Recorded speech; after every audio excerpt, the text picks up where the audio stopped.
Hey, yo, is this thing on? Testing. Can y'all hear me? What up, Fight World? It's your boy Ego, and I'm back with some more boxing. Listen, I've been tweaking the audio, how we sound on a scale of 0 to 10. Listen, I've been tweaking the audio, how we sound. Hey, yo. La, la, la, la, la. Oh, that's... How's the audio sound? Isaiah, he said we crispy. Mohammed, my man Surah, 47, says we working. Okay.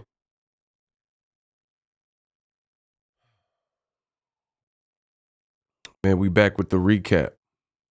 Listen, I had a sleep reload, and we back with the recap. Shout out to Isaiah. We back with the Boots recap. Smash the like button. Listen, I keep telling y'all there's going to be some changes on the channel. Y'all got to show out. If y'all want these live streams, I don't mind doing them, but the business got to make sense. Like, salute. That's literally the only way I'm coming to you live. We got moderators in the building, so don't act up. Get smacked up. I said, make sure y'all don't act up. You're going to get smacked up. The shooter's in here.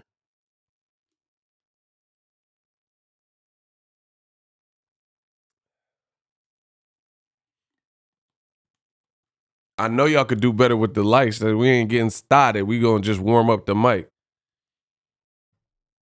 He said, great Boxing Eagle watch party yesterday. Absolutely. We had fun yesterday. Thank you. Yo, far too kind. Hold your applause. It's Ego on the line. Man, listen. I'm the best in boxing history. Best in the business. It's not even close.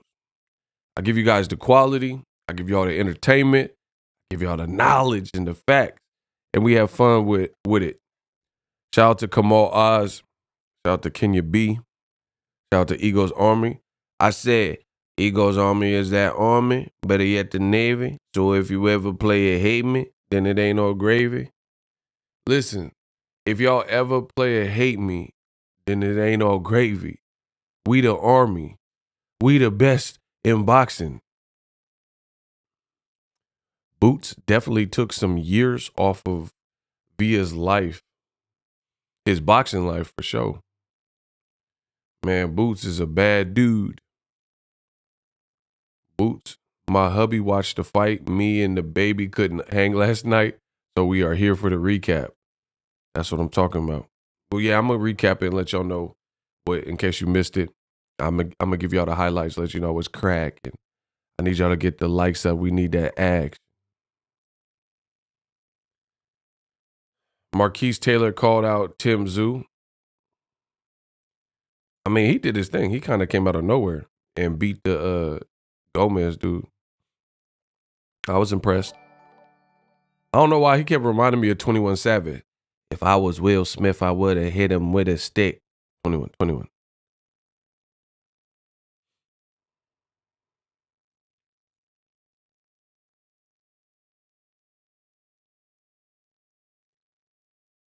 Boots' next opponent going to be liquid metal version of Terminator. Yeah, I mean, it's at the point where the kid has arrived. Boots, he looking really formidable for the weight class, and they're gonna have to keep finding people for him because he looking like a menace. He looking like old dog. Why y'all keep about my type? He looking like old dog or menace. He a menace in these boxing streets. It's looking like. But we gonna talk about all that in the breakdown. Don't worry. I got y'all. Listen, I got y'all covered like makeup. Maybe he's born with it. Maybe it's Maybelline. I got y'all covered. Shout out to my man Tao. Shout out to Paris. Yeah, a little bit longer when y'all get the likes up and YouTube send my notifications out, then we'll get started. But y'all got more work to do. I'm about to punish this YouTube algorithm. I'm the algorithm assassin. I want to talk too about Spence Crawford, the All Access. They did that. I watched the first episode. Listen, Showtime is absolutely killing the competition. Listen, I'm gonna say it again. PBC and Showtime is not even a competition at this point. They are absolutely destroying any. There's nobody else. Listen, there's other people putting out fights, but nah, PBC, Showtime, what they doing is like extra greasy right now. They putting out hits. Like that All Access, like they could get an Emmy nomination off that. I really enjoyed the Spence Crawford episode 1 All Access. I mean, it's so fun when it's already a fight you want to see. Like they could put out no programming and I would already want to see the fight, of course. But the fact that they got shoulder programming that's beast and amp you up for the fight. He said PBC like PBC like Death Row. Any of y'all artists want to remain artists, don't want to have to worry about the executive producer. All in the video. Derek James said y'all mess with the wrong one. Just because I'm in a suit don't mean I can't beat you, kick your butt. DJ, bro, he said he almost got choked. He almost got put in a chokehold. He about to chokehold, but that's what he said in that All Access. That's crazy. He said he about to hemp butt up in a chokehold. That's crazy. Shout out to DJ. That's crazy. So, a few more likes and I get started.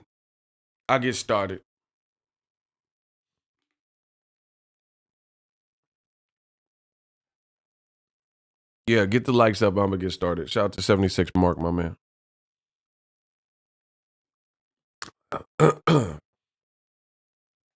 Before I get started, what do y'all rate? Let's give a letter grade to Jaron Boots Ennis. You know, A+, A-, B+, B, C+, D, F. Give a school letter grade to Jaron Boots Ennis over Roiman Villa last night. We're going to kick it off like that. A+, A-, A. Hey, A+, okay. B+, solid performance. Okay, everybody seems to be kind of in the same. Okay. I think all of those are fair. The ones I'm seeing, at least. Everybody's saying he an A or B+ or a high B. I think that's fair. Listen, I personally was very impressed. Now, here's why. I knew Boots was going to knock him out. Styles make fights. I literally said that everything I predicted came true because I'm the best in the business. Jaron Ennis, I favored him to win. Styles make fights. But the Roiman Villa dude is tough as he's tough as nails. So the thing that becomes look at you see him behind me right there. He threw the ropes. He threw the ropes like the Ultimate Warrior. He's shaking off the ropes. That's a bar. The thing with the Roiman Villa is just like shown in the Rashidi Ellis. If you don't fight him the right way, he can make it a hellish night for you. You see what I'm saying? So seeing is believing, and Boots passed with flying colors because, again, I was impressed with how he dispatched of a guy that guys like that, guys that are like tough, durable, no quit in them, relentless, has some pop, big frame, kind of fights angry, these types of things. Guys like that, if you can't afford to, like, for example, you can't afford to get tired. Well, imagine fighting a guy like that. He said he liked Jason.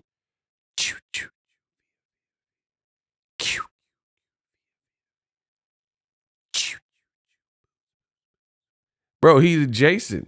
He Jason with the hockey mask. If you get tired versus a dude like that and your conditioning is not up to par and you can't keep up, or like it might be ugly. Kamal said he was like Michael Myers in that. Michael! Yeah, where Dr. Loomis at? You dig. So I was impressed with how surgical, I'm surgical with this bit. Jake!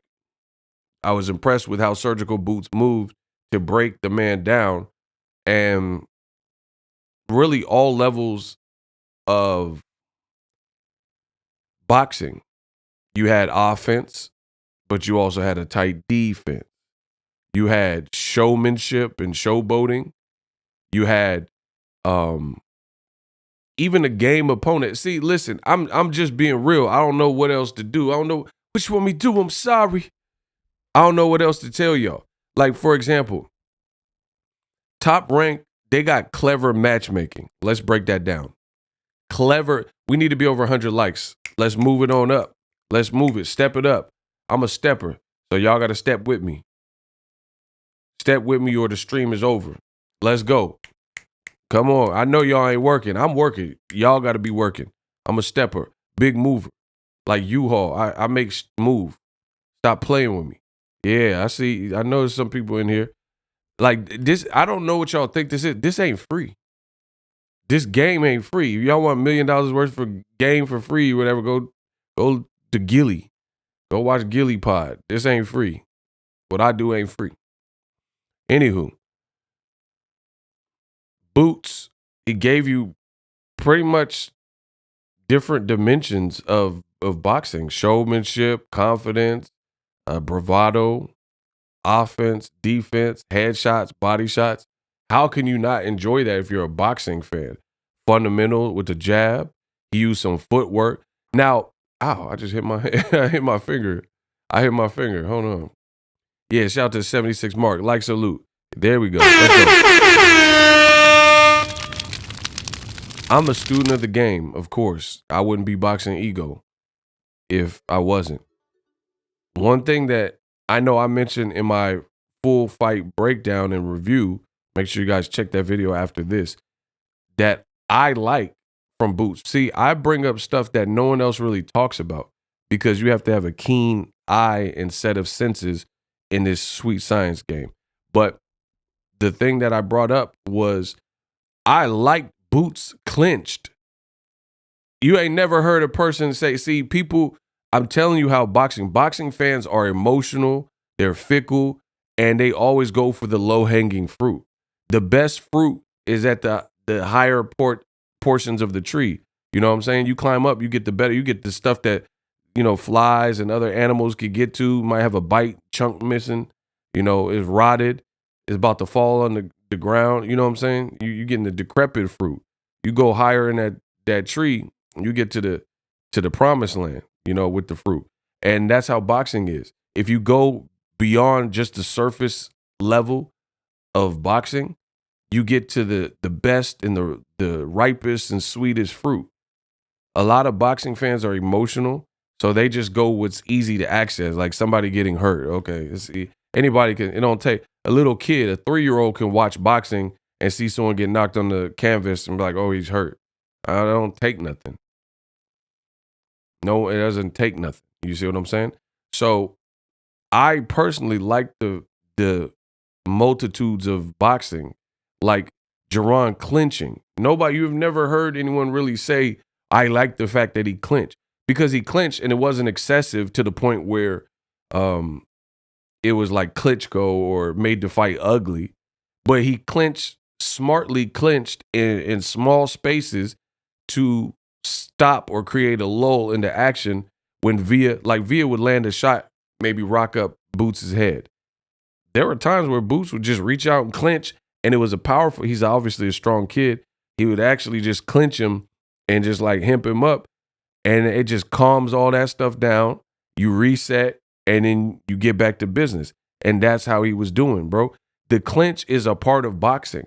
See, if a lot of y'all have fighters, they be dead. They would have horrible careers because you don't understand boxing and you think it's like Marvel versus Capcom. You think it's a video game like Gambit. Kinetic card. Drop out. Like, you think it's a video game.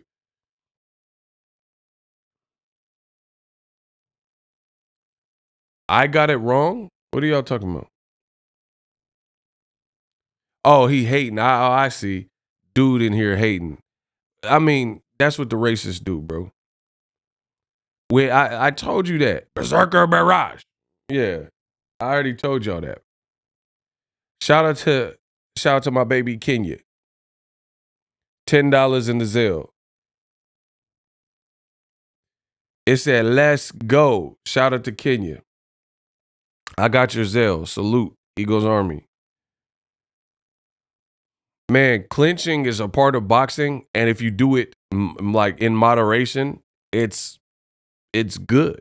And that's what Boots did. He was like, you can't say Boots was running or all that goofy stuff that they usually say to black and Cuban fighters who are beasts, you know what I'm saying? But he would smartly clinch in small spaces to disrupt and stop potential momentum gains from Villa. That was smart. I ain't gonna hold you. That was smart from Boots. And it didn't make him look like a coward. See, again, a lot of y'all are ridiculous and you look at boxing like it's a video game because you're not the one in there taking punches. So if somebody clinches, you say, oh, they're cowards and how chicken. I mean, you get hurt and get your rocked and then you don't clinch and then you get knocked out. You see what I'm saying? Like people in boxing, especially uber casuals, they reward foolish bravery and foolish pride. I never understood that in boxing. So you would rather be like Floyd Mayweather got rocked by Shane Mosley. Credit to him. I even interviewed Shane Mosley back in the day about that. And he was like, I almost had him. But almost doesn't cut it. In the words of Brandy Norwood, almost doesn't count. So Shane Mosley rocked Floyd and he immediately clinched him. That was smart from Floyd.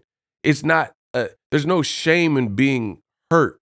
If you're fighting, fighting a bum and you get hurt, okay, that's something different. You're fighting the world-class Hall of Famer and Shane Mosley is explosive with power, there's a chance you could get hurt. So Floyd was right to clinch in that moment, and he spared his career, he spared losing, he spared his record by using this. A lot of fighters, especially young fighters, they don't want to use their brain. They want to use the, like this ain't a Rocky movie. Y'all stupid, bro. Y'all treat this like it's a Rocky movie, and then when you get knocked out, and then the fans is like, move on to the next person, then you're like, what happened? You fought like Rocky Balboa. That's what happened. Let me tell you something you already know. The world ain't all sunshine and rainbows. It's a mean and cruel place that'll beat you there if you let it. Nothing. Y'all think it's nothing is going to hit a harder life. I'm going to fight Jaron Ennis Boots. I got to fight Boots. I got to do it for me. Y'all some damn idiots, bro. Y'all thought this was Stallone and Rocky. This is Creed 4. Y'all man, come on, bro. Y'all ridiculous. I got to fight her. I got to fight Boots. Yeah, all right, fight him. Go head up when you hurt with no legs. Yeah, fight him like that. Man, come on, bro. Bro, they think this. Y'all some idiots. Y'all get slept. I promise y'all get slept. Like, this is not smart. It's not smart stuff. When you badly hurt, you're like, I fight for me. I do I do it for me. Adrian! Like, bro, that Adrian's gonna get you killed. Listen, I promise you, y'all fighting for chicks and like, you get blasted, you like, Adrian! Adrian finna get you killed. You hear me? Adrian finna get your ass killed in that ring. Trying to be tough because you don't want to clinch. No clinch. No clinch. I do it, Adrian! Like his eye for the fallout. Yo, come on, bro. That's what y'all want to see. That's what y'all want to see. Somebody getting, and then it's like, my turn. And it's just nonstop. Like, come on, bro. That's not boxing. That's what Hollywood made you believe is boxing.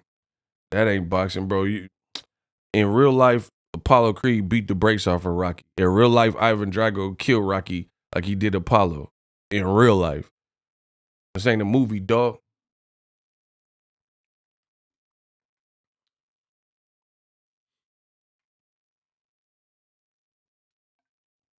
Bro, Ivan Drago didn't even look like he was in the same weight class as Rocky. Rocky be dead. He'd be Rocky dead boa. It'd be over. Okay, first of all, and Rocky 4 is my favorite movie for the record, because I just take it for what it is. Rocky 4 is my favorite of the Rockies. But here, this is why. Drago like 6'5". He was juicing and working out tough. And he killed Apollo Creed. And Rocky like 5'6", and fighting him with home court advantage in Russia, in Moscow or wherever they were. Bro, Rocky, he'd be a dead son of a gun. He'd be over. Bro, he was juicing. And he was already way bigger. Like, they were not even in the same weight class, bro. Rocky looked like a middleweight and he was a heavyweight. Man, come on. He's like a piece of iron. I must break you. You will lose. Bro, Rocky be dead. It be over. There ain't gonna be no Creed. He would never have met Adonis Creed because he'd be dead. He'd be dead, I tell you.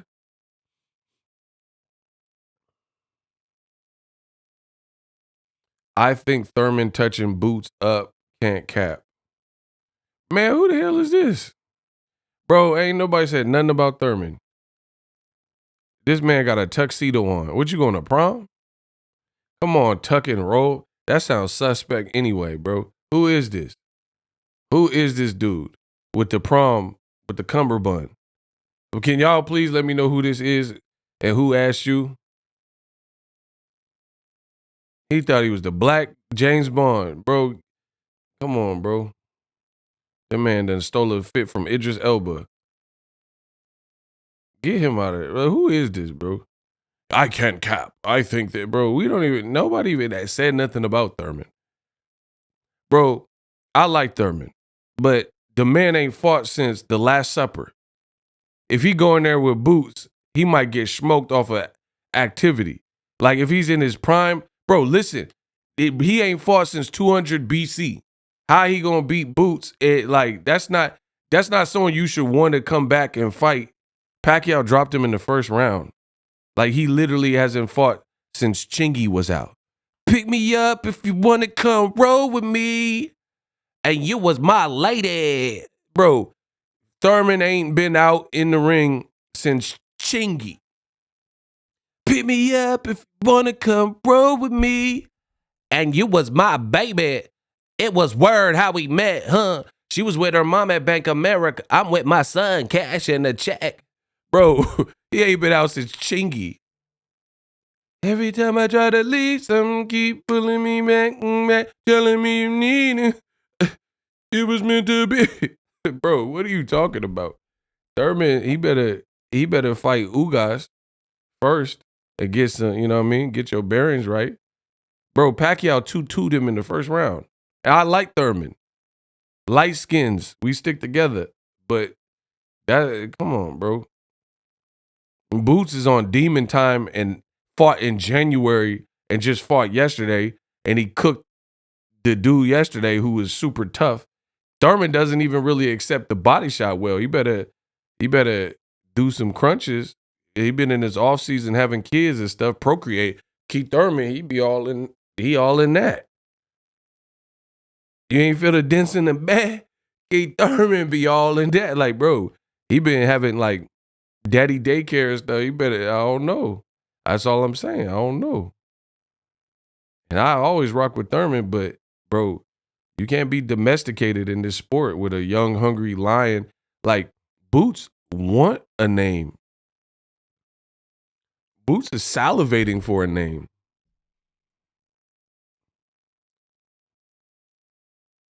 And Keith Thurman, he might have lost some of the strain. He cut off the ponytail. That's why they was trying to cut Samson hair. Man, y'all ain't read the Bible? He got the strength from the hair. Keith Thurman without the ponytail, he got it like a little Caesar. I don't know. I know Thurman with the ponytail. That's what I'm saying.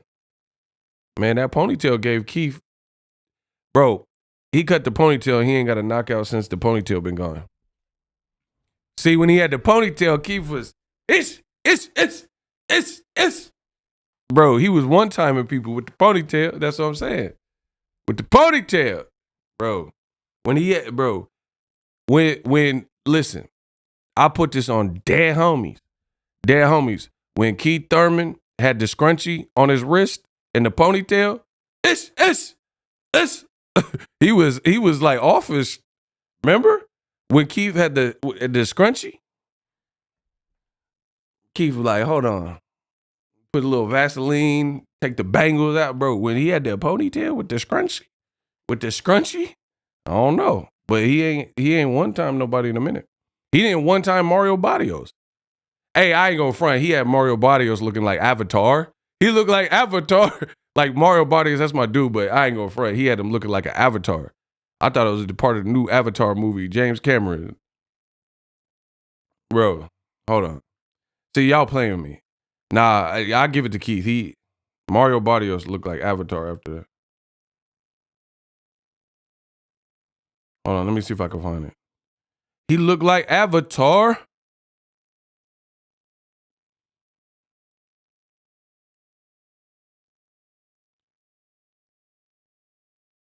Man, hold on, y'all. I'm trying to find it. Y'all got to get the likes up while I find it.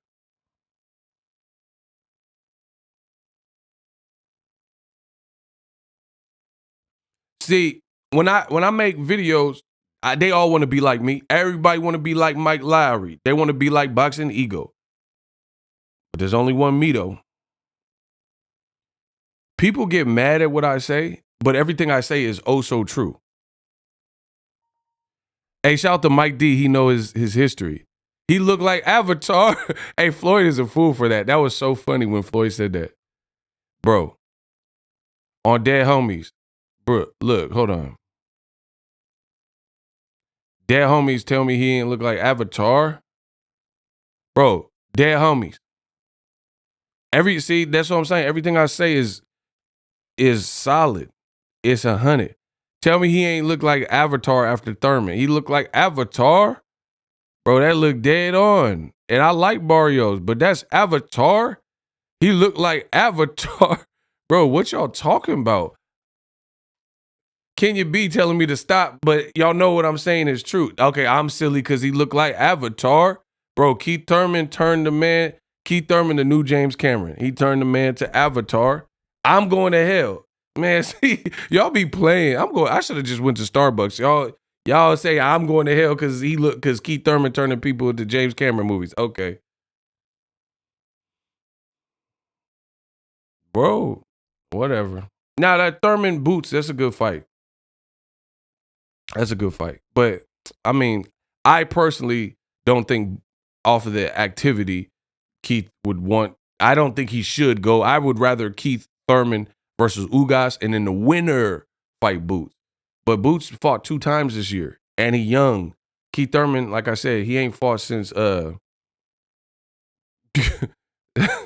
he ain't fought since Billy Madison was in theaters. Oh, penguin, come back to the zoo. They treat you. Bro, he fought to Adam Sandler and Billy Madison in the theater. Oh, nudie magazine day. They treat you real respectable. Oh, Veronica Vaughn, want to touch the hiney? Bro, he better get some activity. That's all I'm saying. Oh, Keith Thurman. Oh, you a love. Boots, he was sharp. I ain't got nothing negative to say. Hey, listen, this one I'm gonna say negative. Via corner, bro, fire them all. I'll just have a firing line and then just get a firing squad and just erase everybody off the team.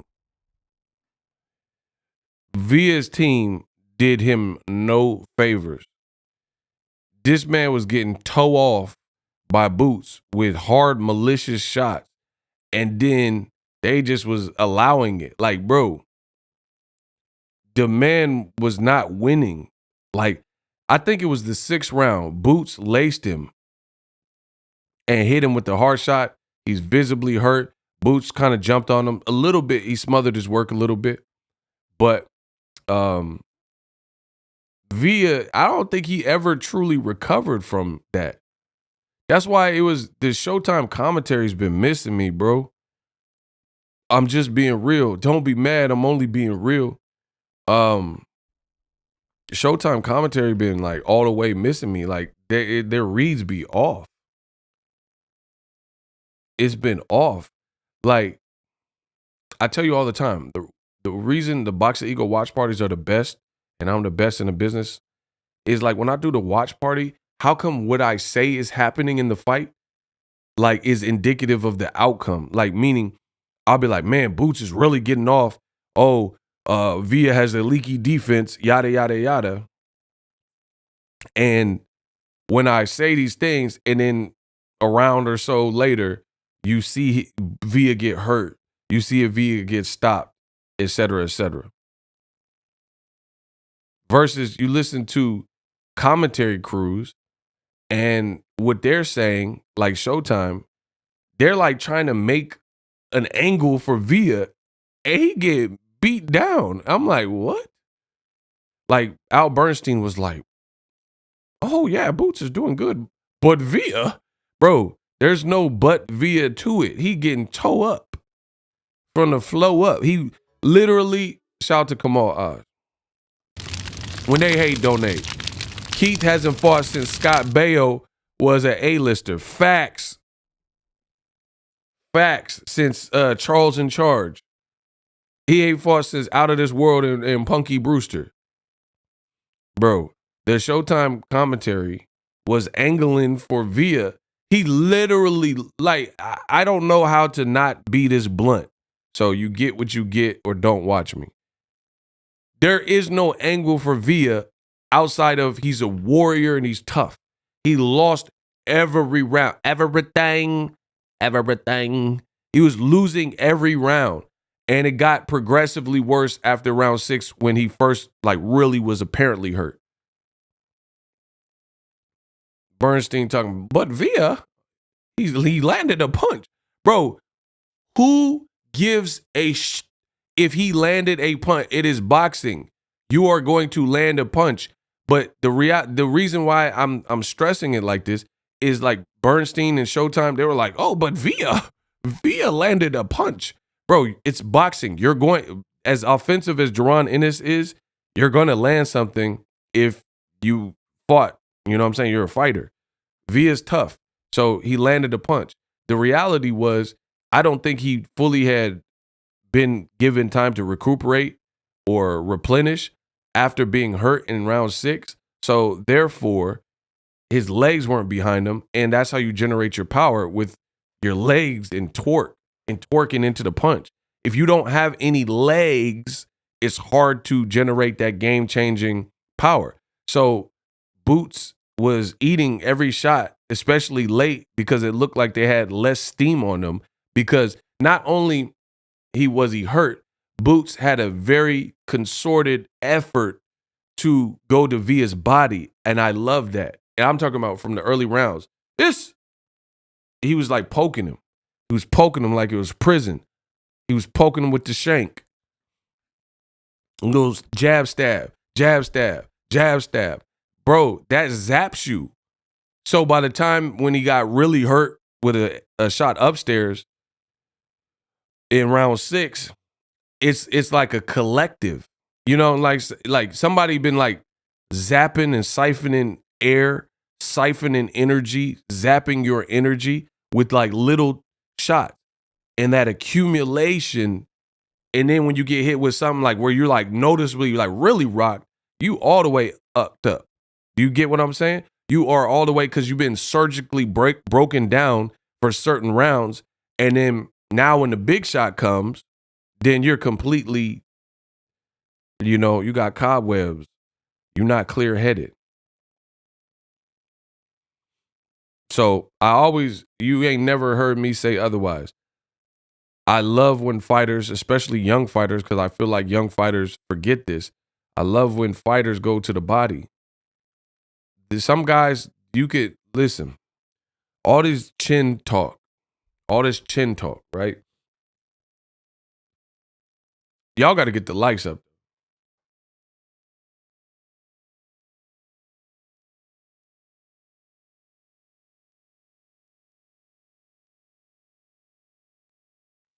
listen, I ain't continuing till y'all get the likes up. Y'all, if I gotta work, y'all gotta work. We all working out this mug.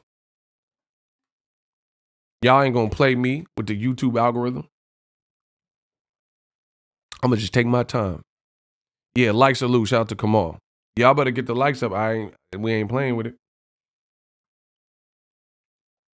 Like, I think my style is so like entertaining that people forget. They like just reacting and y'all want to leave comments, but it don't work like that. If you enjoying the show, then you pay your tithes.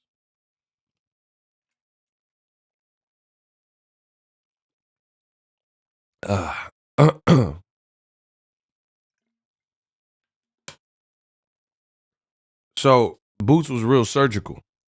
Jake, you know I'm surgical with this bit. He was breaking them down. And that body work pays dividends. And this is what people don't understand. Like, when you break someone down to the body, guys are tough. That's what you do to these tough men and like guys that can accept and take bigger headshots, like they got a chin or whatever, right? You go to their body and zap the energy. Most, I would venture to say, like stylistically, guys that have a hell of a chin are probably susceptible to the body, because there's no way you're going to convince me that a lot of these guys that have a chin have trained their bodies with the same vigor that because first, okay, let's first start here. A chin is something genetic. A chin is something that either you're born with a chin or not. There's nothing you can really do. Like, if you got an Amir Khan Play-Doh chin, that's just what it is. Shout out to Spatulas on deck. He said, shout out Ego, King of Pop. Y'all know I'm the king of... Y'all know I'm the king of pop.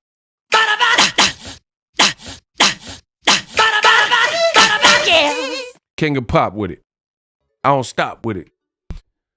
Shout out to Kenya B and Spatulas on deck. See, Spatulas deck, you made me do that for no reason. Y'all know how to get me distracted.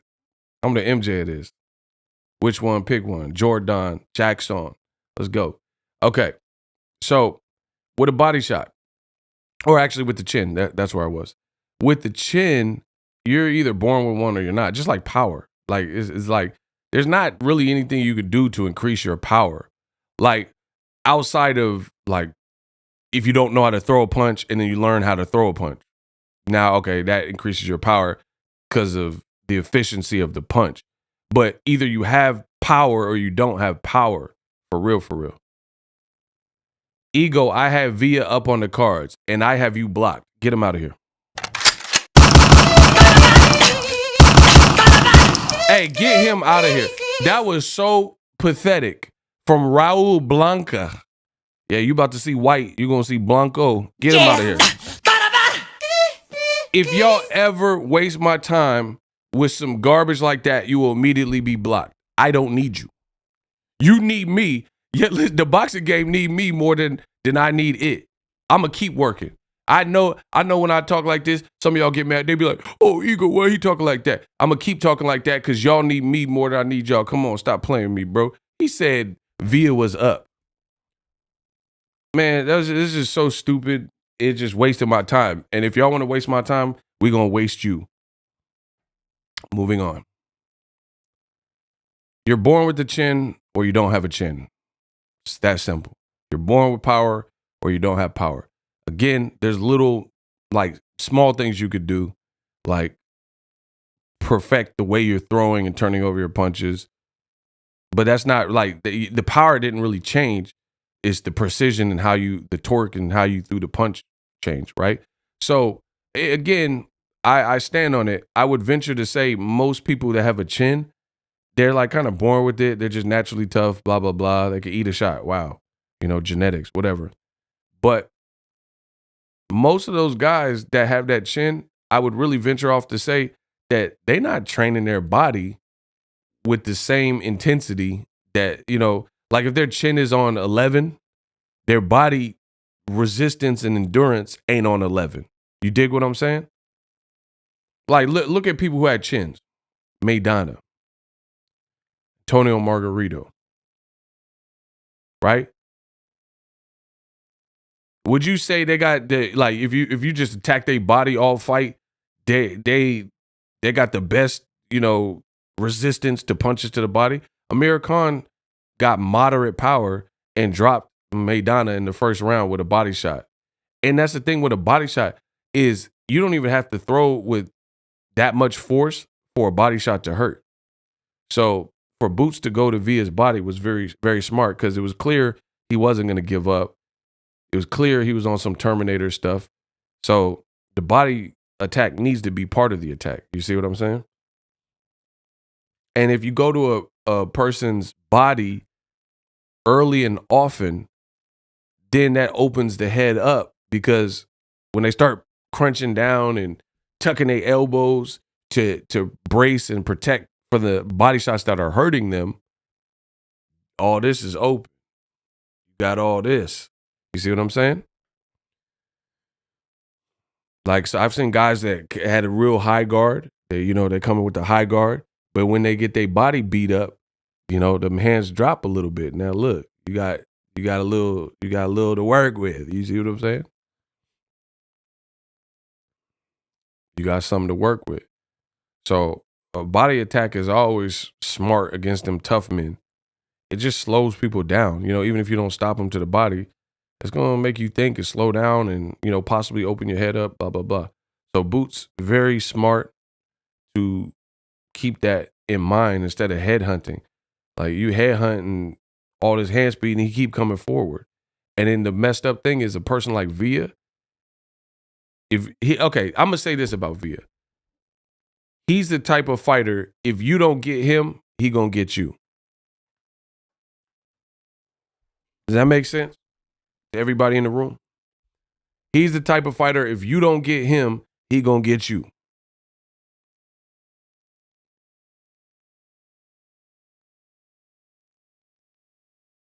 And that's a dangerous type of fighter because there's no quit in him.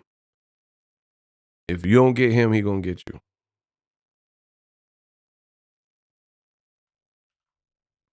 So Boots, he played it smart. He did his thing.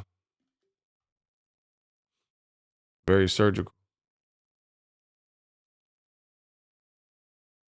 Broke his man down, took his time, showed you different facets of his game. And I don't think he even showed you everything. I think there's more he could probably do. Villa would give 90% problems of the welterweight. He said give 90% of the welterweights in the division serious problems. Word. He a good little fighter.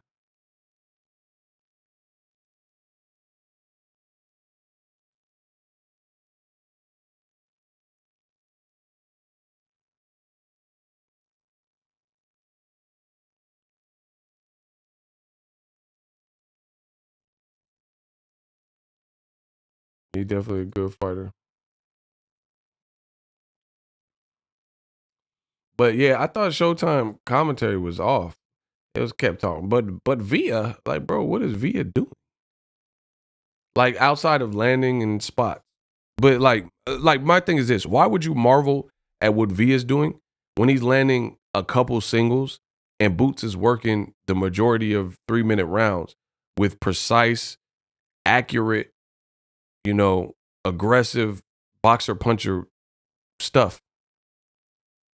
Like Boots is literally working footwork there, defense there, offense there, jabbing, and like, okay.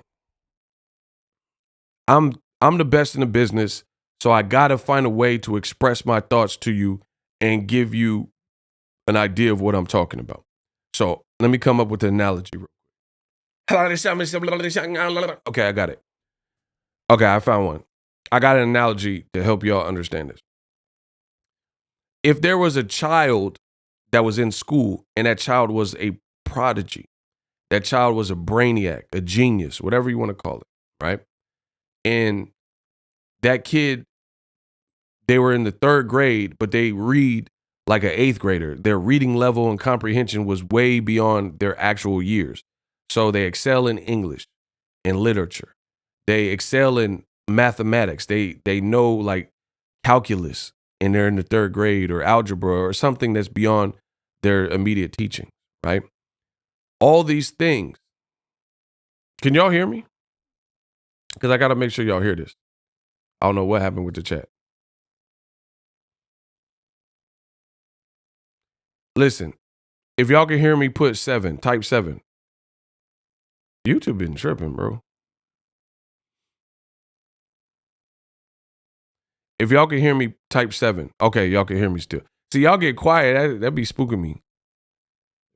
All right, so let me run it back. So if there is a child prodigy, a genius, and they excel in mathematics, they excel in English, they're way wiser than their actual years. They're doing great in all their times tables, their memorization skills and reading comprehension, all these things in school, all these various like metrics, if you will, that one, social studies, government, whatever, right? They're great at all of that. And they're only in the 3rd grade. And then there's another student who sucks at social studies. He's not really excellent at math. He's not great with English. Doesn't know how to read too good. He can't speed read, can't read a book quick, whatever, right? But he's excellent at PE class. Would you praise the person that is good at a little bit of everything, social studies, math, English, government, reading, or would you praise the person that's good at PE only, physical education? Come on, bro. That's what I see with boxing commentary. The tough man with the chin and heart, he good at PE class only. He ain't worked on his defense, his jab, his footwork. He good at PE. Physical education, he can do some pull-ups. He can do some push-ups. I'm not going to marvel at that kid and like have little to say about the prodigy and the kid who has great reading comprehension and memorization skills, etc. That doesn't make sense to me. But that's what you get in boxing with commentary. People just seem like so, enamored with guys having a chin and getting hit with silly shots that they probably shouldn't get hit with, but they're accepting the hit and they're not buckling. Like, oh, you're good at eating knuckle sandwiches. Shout out to Sir. Exactly. Like, I'm not going to overly credit that, bro.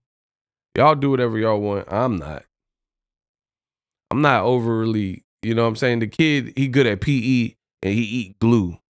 He in the back of the class eating crayons and glue. But I'm supposed to be like, oh, man, look at how he eating that crayon. That's the red one. Bro, y'all stupid. Y'all really stupid. Y'all gonna praise a kid for eating glue and eating crayon. Just like Via was eating them punch. I'm not glorifying that, bro. He tough. Ooh. A lot of tough men.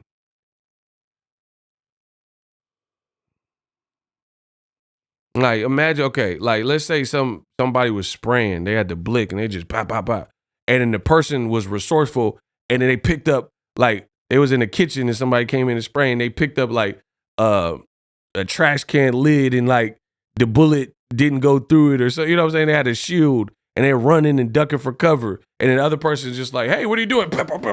Like, you know that movies like Die Hard when they go to take over the building and the person just walk out and just get lit up? When Hans Gruber and the gang, hold on, bro, like look at the movies like Die Hard, like with Hans Gruber and Carl and all the baddies, they come and they trying to take over the Nakatomi Plaza. And then some security guards like, hey man, what do you, and he just gets shot up in seconds and that's just role in the movie. That's what y'all want to credit. That dude, the dude the security. Oh my gosh, bro. That's how stupid some of y'all are with boxing commentary. Y'all gonna credit the dude that literally work at the dude that work at the Nakatomi Plaza and tried to stop Carl and Hans Gruber, and he got a 2-second roll because he got lit up. Hey, you're not supposed to be back here. And they just get lit up like Denzel in Training Day. Remember when the Russians caught up with Denzel? King Kong. Bro, that was Denzel. Remember Denzel did the Harlem Shake? Yeah. You get smacked silly. And I was already your fish and spaghetti. Creep with your people. No, sweet, low, no equal. Bro, I am not credited. I'm not crediting you for doing the Harlem Shake. Y'all are stupid. You are really, truly stupid. This is sweet science. You're going to credit the dude because he got lit up. Like, what? And I was already your fish and spaghetti. Creep with your people. Sweet, low, no equal.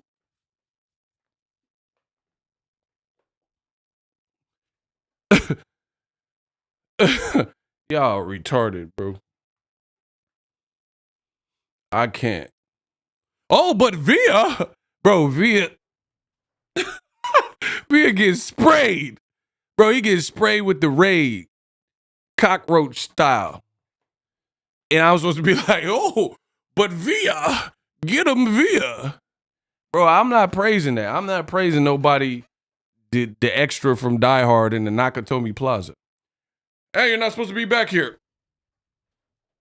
He out the movie. I'm going to praise Bruce Willis. That man walking on broken glass, fighting the bad guys off. He crawling through the vents. Come out to the coast, have a couple drinks. Bro, I'm Bruce Willis. Y'all could be, that's y'all. The dude that shimmied. The dude that got the 50 shots and did the shimmy, that's y'all. And I'm Bruce Willis in the vent with the lighter. Yeah, come out to the coast, couple drinks. Bro, trying to figure it out. It is crazy. But Via. Yeah, but Via. And then I look, Al Bernstein like, but Via. And I look at Via and that's Via, the whole fight. With the shimmy. He doing the Lady Marmalade. We already bought. Shimmy, shimmy, cocoa puff. Bro, he get hit with the Lady Marmalade. Boots was hitting with the Lady Marmalade. Shimmy, shimmy, yeah. And I was supposed to be like, oh, Via. Look what Via doing, yo. Come on, bro. Boots had him doing the Remember the Time choreography. Do you remember the time when we fell in love? Do you remember, girl? On the phone, doing me. Fight Boots. The three. What about it? Bro, he had him. I love my life. Bro, he had him doing the Remember the Time choreography. That's how Boots was hitting him.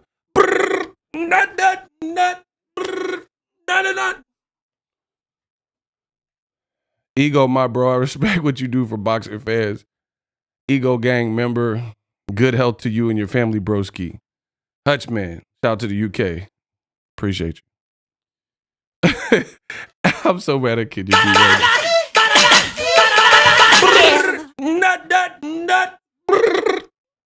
That's Via, the whole fight. What y'all talking about? Hey, a pain. I love you, but I almost blocked you, bro. I almost blocked a pain.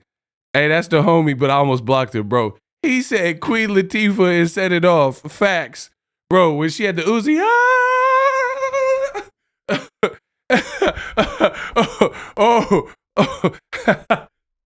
Oh my gosh, bro. Y'all making my chest hurt.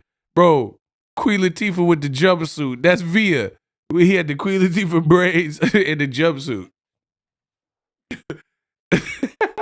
Hey, shout out to Impay. That, oh my gosh. My face hurt a little bit. I ain't gonna hold you. I'm so sorry. Bro, I ain't seen that movie in a minute.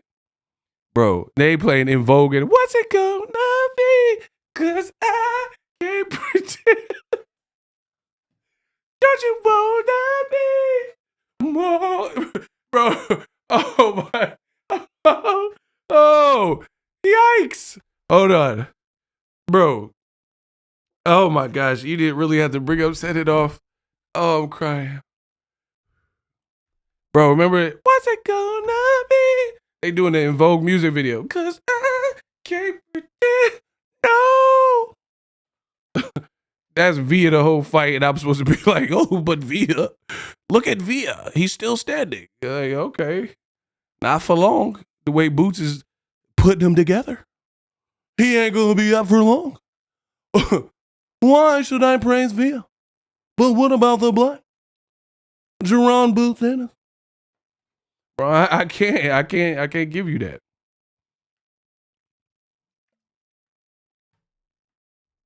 I'm not praising tough man stuff. Oh, ooh, man, y'all have me crying with that. That was hilarious.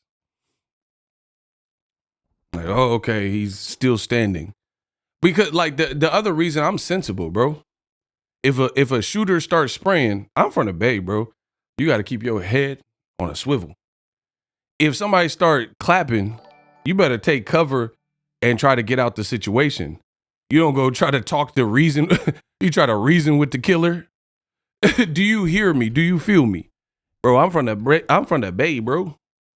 Bro, imagine trying to reason with the killer. He just like, bye, bye, bye. He think he John Wick. And you're like, hey, but what are you doing? And then you out the picture, bro. You better duck, take cover, throw a rock at him. Like, come on, something. So Boots, he used his ability, his skill, fundamental wits, showmanship, showboating. I'm not praising the guy that's one-dimensional, fun to watch, but one-dimensional because he got heart. And how is he still standing? Bro, I don't know how he's still standing, but he about to get sit down. That's what I kept telling you. Y'all keep, how's he still standing? Bro, he's not finna be standing for long. The way he taking them shots, he ain't gonna keep standing. That's why I don't really glorify that. Makes no sense to me. How's he still standing? Okay, he could take a shot, but he's not gonna, the human body ain't set up for all that. To just keep taking punishing shot. Bro, that fight should have been stopped way before it got stopped, in my opinion. Via's legs was done. He was doing the Humpty dance. My name is Humpty. Rhymes with the oh, how I like to front thee. And all the rappers in the top 10. Bro, the Humpty dance is your... Bro, he looked like Weekend at Bernie's. Humpty, he looked like Shock G, the one that put the satin on your panties. Some say I look like MC Hammer on crack. I got Bro, he dancing like he from the Bay, like Mac Dre and them. Ooh. Bro, his legs, they look all crazy. He moving like Gumby, and I'm supposed to like, oh, he's still standing. Bro, he's still standing, but he don't look good. You see what I'm saying? His legs was looking bad, and that's what I said on the watch party. Bro, what's his name? Roman Villa. His new name, Ramen Villa, because them legs was noodles. Oh, that's a bar. Hold on. Listen, I know I'm the best in the business. They said Roman Villa. His new name is Ramen Villa because them legs was straight noodles. Bro, his legs was bad. Weekend at Bernie's. Ramen noodle legs. Maruchan ramen. That's what Boots turned his legs to. That's what I'm going to call him. Ramen Villa with them noodle legs. Bro, he was on skates like Ursha, baby. It's 7 o'clock on the dot. I'm in my drop top, cruising the street. Do, do, do, do. I got a real angry little Boots that's punching on me. I pull up, anticipating good fight. Don't keep me waiting. Boots putting hands and feet on places I've never seen, girl, you know. Bro, he was on skates like Ursha, baby. When you feel it in your body, you found somebody who make you change your way, like hanging with your crew.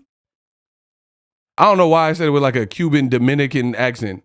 When you feel it in your body, you found somebody who makes you change your way, like hanging with your crew.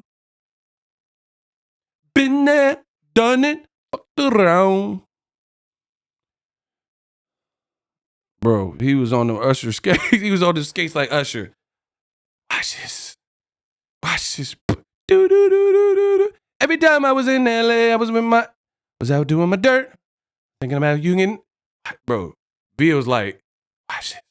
You feel it, your body, you found somebody who make you change your way, like hanging with your crew. Been there, done it, around. Bro, he was out there. He was on them skates. I don't know what to tell y'all. He was about to reach the climax like, going down there, we've reached the climax. And Boots hit me so in her, and I know that. Bro, he was about to reach the climax the way Boots was hitting her. You feel me? Ego, what's up with Adorno and Dominican boxers? What you mean? I mean, Adorno, bro, I think he felt that power. Bro, De Los Santos, he was throwing heat. He was throwing heat the whole fight. I think he felt that power and he was like, nah. Bro, sometimes you feel that power and just be like, nah. I've been watching Tombstone since you did that T.O. video. Third loss to a Dominican? Yeah, that's true. These Dominicans, when you feel it in your body, you found somebody. Bro, these Dominicans, they working. Shout out to Matthew Thomas. Boxes on fire in 2023. Absolutely, I agree with that. Shout out to my Dominican fans. Yeah, Villa, I don't really understand the game plan. Like, Villa's cornering was horrible to me. Like, what did they tell him? Like, honestly, can anyone think of anything impactful that his corner said to, like, try to change the tide and how the fight was looking? Like, honestly. I hate that when the corner, they say, like, stupid stuff. Stop getting beat up. I'm like, oh, okay. You fighting Boots, you just say, stop getting beat up. Like, what does that mean, bro? Give me some direction, bro. Bro, I'll be in the Guinness World Record. Don't let me be the fighter, bro. Don't have me Boxing Ego the fighter. I'll be in the Guinness World Record, the first nigga to fire a trainer in ring. Bro, I promise you I'll be in the Guinness World Record. If I'm getting whooped, I'm gonna be the first person in the Guinness World Record to fire the trainer on the spot. I'll be like, nah, give me somebody else. I need somebody else. Y'all got it. Nah. Y'all got to get him out of my corner. I'll pull someone from the crowd. Somebody that's going to help me. I promise you. I'm petty. And I don't like to lose. So, yeah, I'm going to fire my trainer on the spot. Stop getting beat up. Oh, okay. That's it? That's what you're telling me. I got to stop getting. All right. You fired. Good, because you fired. Bro, I'll turn the pinky real quick if I'm getting whooped. Yeah, stop getting beat up. Say another word and it's over. And I ain't playing pinky. No. Bro, I'll turn the pinky real quick. Stop playing. Say it. Did I just, say it again. Say it again. You ain't got no gun. Where the weed at? Man, I'm trying to tell you. Shut up. Shut the up. Now what you done with Day Day and Roach?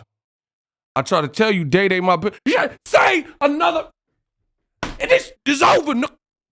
And I ain't playing. No. Bro, I'll fire everybody, bro. Have me getting whooped on Showtime. You gonna have a job in no time.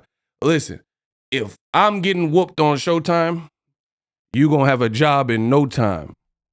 You gonna be in the EDD line. I promise you. Like, you have to give me some actual like advice like that I could try to implement. Like, what are we doing? Get the likes up. Y'all got to do that. Y'all got to get the likes up. Let's go. Let's get the likes up. Now, I like what I seen from Boots, bro. Like he it was a hell of a bounce back performance from the last fight, because the last fight, there was just underwhelming. It was very underwhelming with the Karen dude. That Karen dude was running. A Pain said I missed the super chat. Whoops. Oh, I see it. My bad, ego. But Al did that work. But Al did that work with Tio and Leo uppercut. I don't know what that means.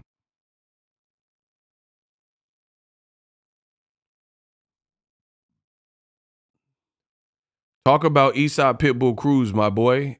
No. That'd be a no. You don't ever tell me what to talk about. This man is named the Penetrator. Bro, you think you Adam 22 or Jason Love. I don't know who you think you are. You don't ever tell me what to talk about. I ain't talking about you talking about. Talk about Pitbull Cruz. No. That'd be a no. You know what's funny, bro? It's funny that the platform I'm on is called YouTube, where you get to be the star. But people always come and tell me how to do my job. Like, bro, you start you a channel and you talk about Eastside Pitbull Cruz. You can talk about pit bulls and poodles, chihuahuas, huskies. You talk about whatever you want. But this right here, this is my space. No time. Dudes always coming trying to tell me what to talk about. Oh, let's not talk about Boots who just fought to talk about Pitbull. No. Not gonna do it. Wouldn't be prudent.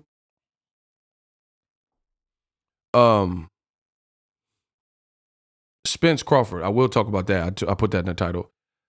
All access is on YouTube. Make sure y'all watch that. Very good episode. Very crispy videography and film work.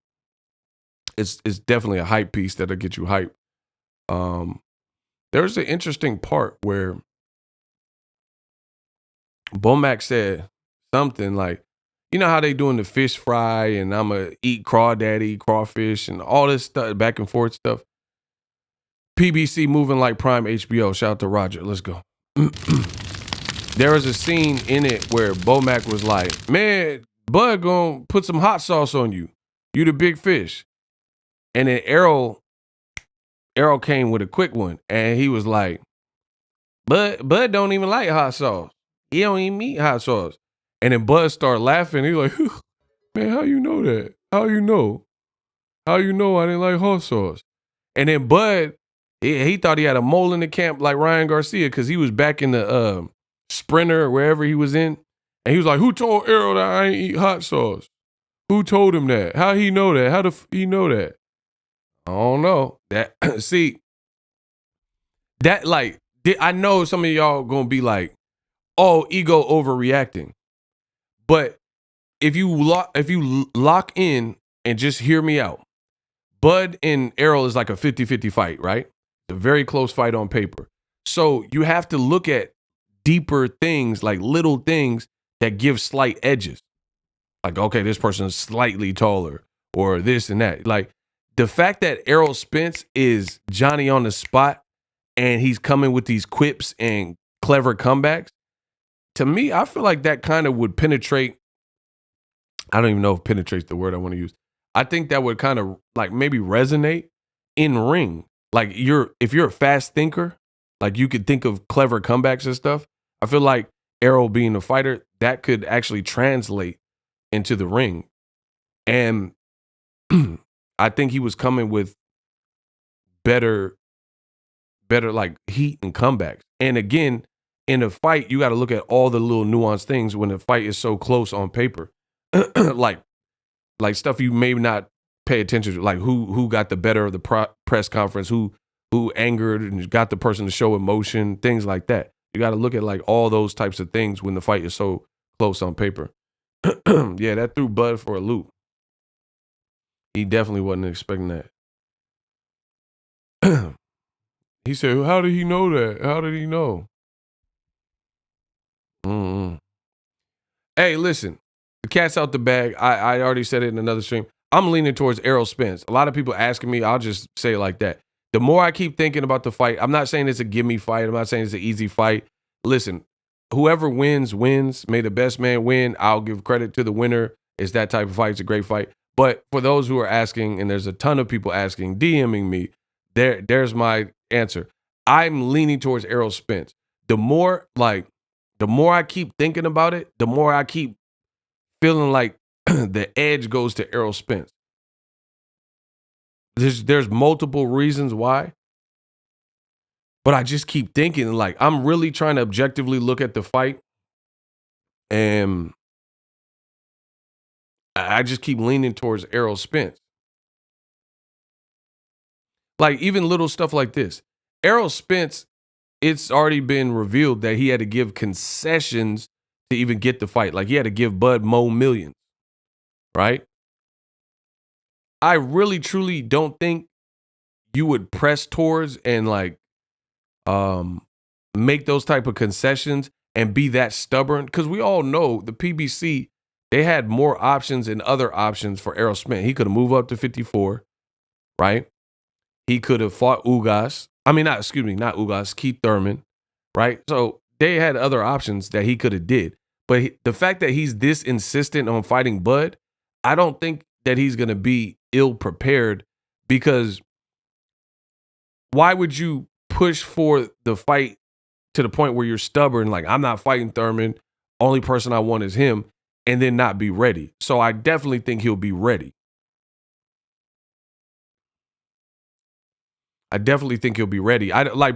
Basically, if you're gonna concede money and give more money and things like that, you're not gonna put yourself in a predicament. So I think Errol was managing his weight, things like that. You're not gonna catch yourself slipping and like, oh, I'm pushing for the fight, but then be out there BSing and eating whatever, gaining weight. So I think he knew that he told his team, instructed his team, I want Bud, that's all I want.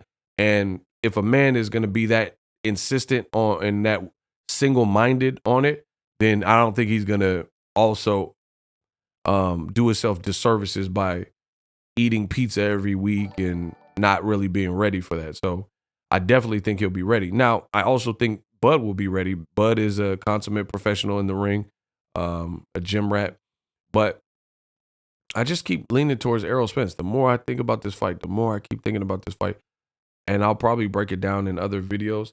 I mean, it is what it is. I'm going to be right or wrong. A lot of the idiots that come to my channel, oh, I can't wait to come here July 29th. I don't give a what y'all talking about. No matter what happens in any fight, Fulton Inouye, Errol Spence, Crawford, I make money. So y'all say all that stupid stuff. Oh, I can't wait to come back here July 30th. Come back here July 30th. I don't give a fuck. Bro, what is that going to do? You going to come back to July 30th and see how much money I made? Like, tell me what that is supposed to do. I don't care who wins, who loses. I don't care who you beat. I don't care who you lost to. I don't know you beat. I don't know who you lost to. Dude's talking about, oh, I can't wait to come to your channel. Come to my channel. Then what? Y'all act like I'll ever be defined by one fight. I'm giving you my prediction. It's going to be right. It's going to be wrong. Don't care. Next. Then what? It's like that's the level of beta male dudes that are in the sport of boxing. They're so like inferior to me. Yeah, please print that. And here's why they're inferior, because if you think on that level, you're inferior to me. You're such a fan that you think my career changes based on outcomes of singular fights. Bro, this is my business. This is everything I work for. It ain't no fight finna do nothing. I promise you. Like, I picked Mayweather to beat Pacquiao. I picked Mayweather. He beat him. Even if Pacquiao won, what you think that's going to do to my channel?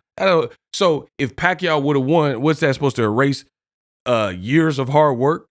What's that's going to erase my silver play button? It's going to erase my work ethic? Y'all stupid as I promise you. I'm the best in the business. Ain't no fight. There's no fight that's going to do nothing to my channel. None. It don't matter if listen, I picked Josh Taylor to beat Teofimo. I was wrong. I admitted I was wrong. What happened to my channel? Nothing. It grew. So what y'all talking about? Oh, I can't wait to come here July 30th. Okay, come back July 30th. Then what? I'm finna ball out. July 29th, I'm about to make so much money. I don't care if I win or lose. I'm gonna make money. Y'all talking about, I can't wait to come back.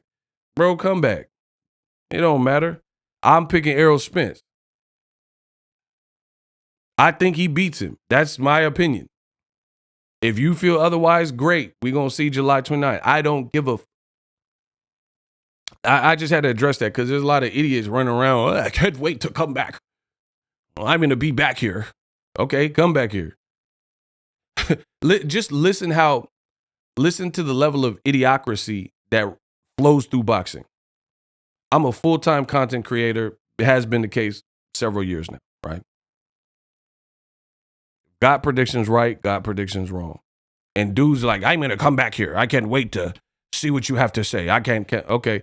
So your threat to me is I'm going to come back after the fight, win, lose, or draw, whether my prediction's right or wrong. I'm going to come back here and give you more money by patronizing your channel and giving you the viewership. Yeah, that's really a loss. That's an L for me. That's an L for me that you're going to give me more viewership. Oh, no. Oh, no, not more viewership.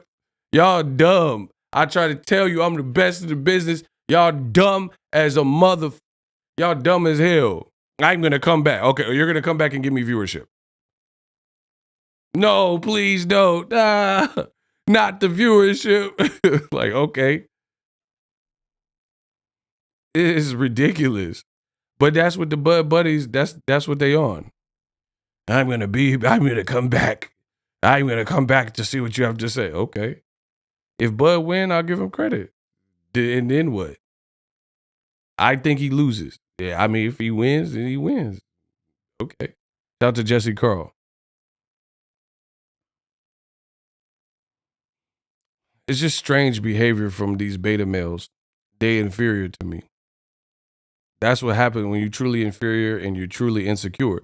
See, a real man don't care about being wrong. I'm gonna be right or I'm gonna be wrong. It's not gonna change my work ethic or nothing else I'm doing. So I'm really leaning towards Errol Spence. And the funny thing is, okay, see, this is what I hate about boxing. Let me break it down. This is what, get my lights up. I'm the best in business. This is what I hate about boxing. Boxing fans are PUSSY, and I'm gonna explain why. Because they type a bunch of mumbo jumbo in the comment section that they truly don't believe, and what always happens is like they always go for the low hanging fruit. When they see Errol Spence on the scale sliced up and see his energy versus Terrence Crawford at the weigh-in, Errol Spence is like an underdog right now. Let's say he's this much of an underdog. Let's say he's this much negative whatever, right? This much of an underdog versus Terrence Crawford. When they see the weigh-in and the fight week and how the press conference, final press conference, all that stuff, he's going to go from being this level of underdog to closer. I'm not saying that he won't be the underdog, but it's going to definitely that gap is going to get bridged a lot. And that's why I said boxing fans are PUSSY, because they talk all this hype and then they don't live and die by the sword. Like they say, oh, Crawford is going to destroy him, but Errol won't stay whatever level of underdog he is now. He's not going to stay that, because that would be of benefit to people like me who think that he wins. I want Errol Spence to be a massive please make him a 50, make Terrence Crawford a 50-1 favorite. But y'all too put to actually do that and bet your money like that, so it's not going to happen. And then the people who actually think Errol Spence can win here would easily be able to bet on that. Do you see what I'm saying? Do you guys understand what I'm saying? Bro, I want Errol Spence to be the worst underdog that we've ever seen. Like, I'm talking about Triple G, hell no guys, versus Dominic Wade. I want it to stay like that. Because then if that's the case, I really think Errol wins. I would bet money on him then. Because the odds are going to be so great. But they won't let the odds be great. They won't make the odds great again. Bro, they won't make the odds great again because they weak and they don't really believe what they say. And then as we get closer to the fight, it's going to shore up. That whatever level of favorite Crawford is going to shore up because y'all PUSSY and you don't believe what you saying. And you're going to see Errol Spence sliced up on the scale and be like, man, damn, strat season. And then that's going to like make people back off the blocks and back off their bets. But I don't want that to happen. I hope you underappreciate Errol. I hope you underrate Errol. I hope Crawford is a massive favorite. I literally want it to be 200-1 favorite because then now we're entering Buster Douglas territory. Errol has nothing to lose. Everyone's expecting him to get blown out, and anybody who believes in Errol, should he win on some Buster Douglas stuff, is going to make a lot of money. But they won't let us make a lot of money because they don't believe what they're saying, so the odds are going to be really close. That's why I can't respect that. I can't respect a man who says stuff out of his mouth, or a woman or any adult who say stuff out their mouth and they really don't truly believe what they're saying. They're not willing to risk it. They're not willing to put large sums of money. Like what they'll do is they'll say, oh, your boy Errol's going to get destroyed. He's going to get cooked. But then they'll secretly bet on Crawford, but hedge their bet by betting on Errol Spence. Little stuff like that. That's what boxing fans do because they cowards. A bunch of cowards who don't really believe what they say. Everything I say, I believe. Now, the universe is going to prove me right or wrong. Like I picked Wilder to beat Fury. Okay, I was wrong. But let me be proven wrong. Boxing fans type a bunch of stuff, but they don't believe it. And it shows because the odds makers and the sports book, it's never what you said. Like, for example, I went to Vegas for Andre Ward Kovalev 1 and 2, right? In my comments, they would have you believe, like if you just read my comments, that Kovalev was going to destroy Andre Ward. So I was going to Vegas thinking Ward was going to be a massive underdog. He's the guy that just moved up to the division. He's a little bit smaller. He's not considered the bigger puncher. So I'm like, cool, I'm about to bet some money on Andre Ward. I got to the Vegas. I think Ward was the favorite by that time during fight week. Or it was super close to the point where it wasn't worth no money. Like you put money on Kovalev winning and the odds were so close that you wouldn't have made no money if Ward won. I told you boxing is infested with beta males and beta male energy who they like to type stuff, but they don't believe what they type. I could never be that. I could never be a person who, like, I'll be a martyr for what I believe in because I really believe in it. But that's my little rant. I truly believe by the come fight week, the odds aren't going to be what people are saying in whatever level of favorite Crawford is. I don't think it's going to stay that way. People are going to see the size up, see the weigh-in, see the final press conference, and get swayed and get cold feet and all that. But I don't want that to happen. So please stop being a coward, stop being a chicken, and whatever you feel, bet all your money on that so it can indicate what y'all feel. People are saying Errol's getting knocked out in 1 round. Okay, bet that then. Please put your money on Errol getting knocked out in the first round. If it happens, then you made a lot of money because you predicted the exact round. But again, I've been in boxing long enough and I know it's not going to be like that. And the dudes is just typing because you have to understand on social media, typing is free. As long as you have a Wi-Fi password and connection, you can log on. You can type for free.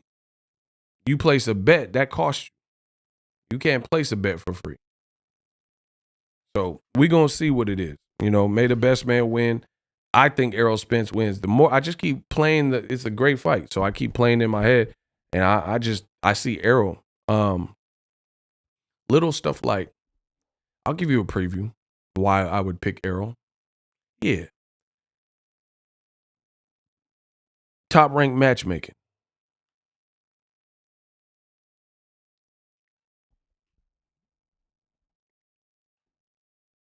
That's it. Top ranked matchmaking. Who agrees with me? I don't care if you agree or not. I'm just asking who agree with me. I'll be the only one I could be the only man in this room. Y'all don't have to agree with me. If you agree with me, you agree with me. If you don't, it don't matter to me. Top ranked matchmaking. What do I mean by top ranked matchmaking? Top Rank has clever matchmaking and they groom the fighters to look invincible based on that matchmaking, right? I know what I know in like, okay, for example, Jaron Anderson is dope. He's a good fighter. He fought a switch of opponent who wasn't the initial opponent in Charles Martin, and then that's a former champion. So most people say, "Oh, this is a tough fight," and it was. He won the fight, but all of a sudden, when things didn't go according to your the visa or whatever on the initial opponent, and you fought a former champion with some experience with Cal Naki, Anthony Joshua, and Luis King Kong Ortiz, despite him only having 11 days to prepare for the fight, Charles Martin, he definitely came with it. He didn't get knocked out. Like Jared Anderson has like a high knockout ratio. So you fought a former champion and considered to be the best name, and you didn't knock him out. Right? Same thing like Shakur, even Shakur Stevenson. I love Shakur. I like what he's doing. But top ranked matchmaking, right? If he fought Tank Davis, it's not going to look like the Yoshido fight or Yoshino or Yoshi Toshiba or whatever the dude's name was. It ain't going to look like that Toshiba stuff because Tank is a real fighter. Anybody, if you believe Shakur versus Gervonta Davis looks like Toshiba or whoever the dude that they had him fighting, if you believe that, then unsubscribe from my channel. So as it relates to Crawford kind of is sipping his own Kool-Aid, all knockouts. You got all knockouts, true, at welterweight. You got that because of who you fought, though. I truly believe that. If you literally fought Danny Garcia, even if you whooped him, he got a chin. You're not necessarily knocking him out. Danny Garcia been in there with Matisse in his prime. Zab Judah, one of the most prolific 140-pounders there's ever been. Even if Crawford won versus Danny Garcia, again, there's no guarantee that you're going to just knock him out. Like even if you busted him up and all that, Errol Spence didn't even knock him out. Keith Thurman didn't knock him out. So Bud just got the gift, the gab, like where he just can knock out anybody. I don't believe that. If Boots, Ennis, and Bud fought, even if you beat Boots, do you knock him out? Or do you knock out Amir Khan at that space of his career? Sean Porter at that space of his career? Mean Machine, Greens Machine or whatever. Foreman Grilling Machine and all that. That's different, bro. Because, and here's how I know what I'm saying is true. I'm the best in the business.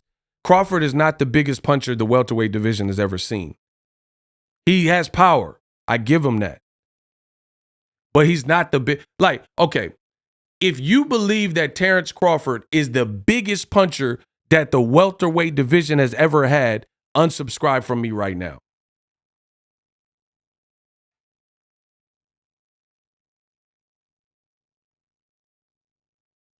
We're talking about pure punching power.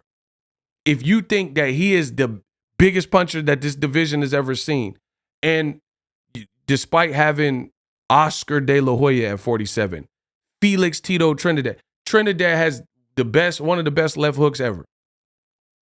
They didn't knock out everybody at welterweight. He didn't knock out De La Hoya. De La Hoya didn't knock out Trinidad. You see what I'm saying? Floyd, Pacquiao, Shane Mosley, Margarito, Paul Williams. They didn't knock out everybody, bro. But they also fought real life people. Jaron Ennis, he's like full of life, spicy. He couldn't even knock out the Karen dude. That's life. You're not going to knock out everyone. Maidana, nobody. Ruslan Provodnikov. No one knocked out everybody in a division that fought the upper echelon. Name somebody at welterweight, a glamour division, that knocked out everybody they ever fought at welterweight. And they fought top tier, top 5 people. I'll wait. Y'all don't know about boxing. I'll wait. Y'all say y'all some boxing historians. I'll wait.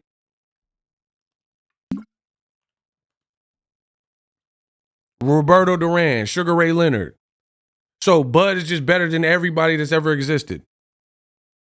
Ray Robinson, he's just better than everyone. None of these dudes knocked out everybody at welterweight.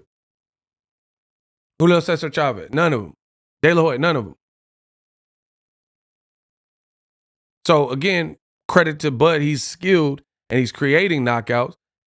But again, you're doing it against top-ranked matchmaking. That has to be considered. Like, here's another person.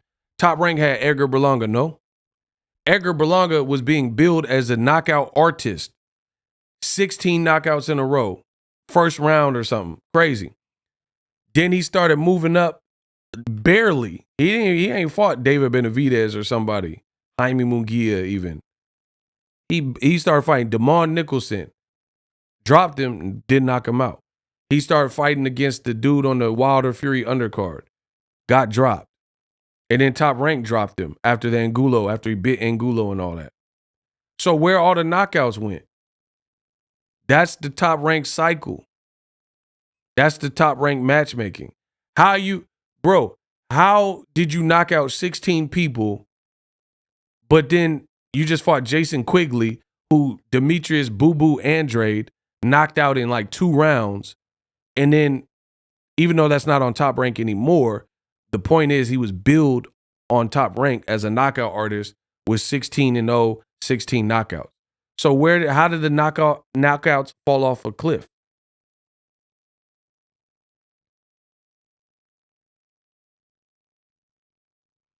Keyshawn Davis, another great fighter, but again, if you fought Esau Pitbull Cruz, Frank Martin, they're not going to look like your current fight. I can assure you. There's going to be more. That's competition. That if the Warriors play the best teams in the league, not every game is going to be smooth sailing. That's just any kind of competition. Crawford been fighting since he was 8 years old, bro. Block him. Why did you even waste my time with that? There's a lot of fighters who started boxing at 6, 7, 8. Why did you say that? That was so stupid. I told you, bro, the insecure beta males is back. Why did you tell me that? Oh, but Crawford's been boxing since he was 8. Yeah, that's pretty standard. That's standard that fighters start fighting when they're kids.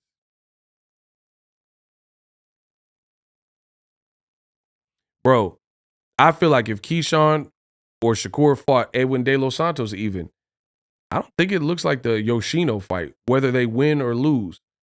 It's not, I think it's a tougher fight. Yeah, Jermaine, what's up? Smash the like button. Bro, the more you step, I don't care who it is, the more you step up in competition, the harder it's going to be. Just like let's think of boxing on a much smaller circuit, right? Let's say you live in the state of Montana. Let's say you're from Billings, Montana, and you win like Golden Gloves in Montana. Like you're winning all the regional, local tournaments in Billings, Montana. No one can outbox you. It's different when you go to the Olympics and it's the best fighters from Japan, the best fighters from Russia, the best fighters from Australia, the best fighters from the UK, the best fighters from Mexico, best fighters that came from America. And so you're in a different, now you're fighting the best that each region and each place has to offer. Completely different landscape. As opposed to being the best in Montana. Just like prison. You can be the man in your block, everybody's afraid of you in Harlem. Everybody's afraid of you in Oakland. You go to Rikers, you go to San Quentin, they not afraid of you. They killers too. Why? Because you came from Oakland. Because you came from L.A. and you was banging in L.A. Dead homies. Dead homies you was banging. Everybody banging. You came from Chicago. You came from New York. You came from Philly. You came from a rough spot. Everybody in prison came from a rough spot damn near. You see what I'm saying? So it changes the infrastructure when that's everybody's pedigree. Everybody a gangster in prison. Or 90% of them are. You ain't the only person that killed someone and caught bodies. This dude caught bodies and ate them. That's you know, like, put it that way. How tough? Listen, let's say you caught a body and you killed 2 people. This person killed a family and ate them. So how gangster are you? Like how stone cold are you? Because you killed 2 people. He killed a family and then roasted them and fried them in the frying pan and ate it. Like, bro, there's always gonna be like levels of killers. You know what I'm saying? And boxing's no different. The bottom line is Top Rank didn't have the prime welterweights while Crawford was there. So him doing what he did, like Jeff Horn, I never looked at Jeff Horn and said he's that dude. You ain't never heard that come out of my mouth. Never. You ain't never, no one even really talks about Jeff Horn anymore. Like, bro, Crawford's first, the only reason he's a champion in this weight class is Jeff Horn. Like, bro, put that in your pipe and smoke it, though. The sole reason that Crawford is a champion right now is because of Jeffrey Horn. Jeffrey.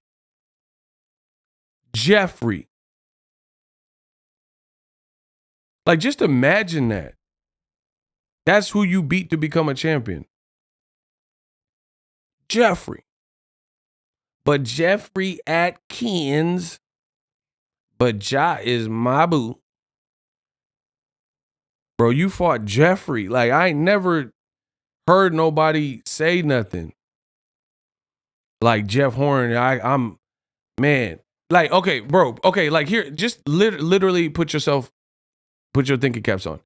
If Jaron Ennis now fought Jeff Horn, he somehow beat Pacquiao. Let's say that fight just happened. Would Jaron Ennis lose to Jeff Horn?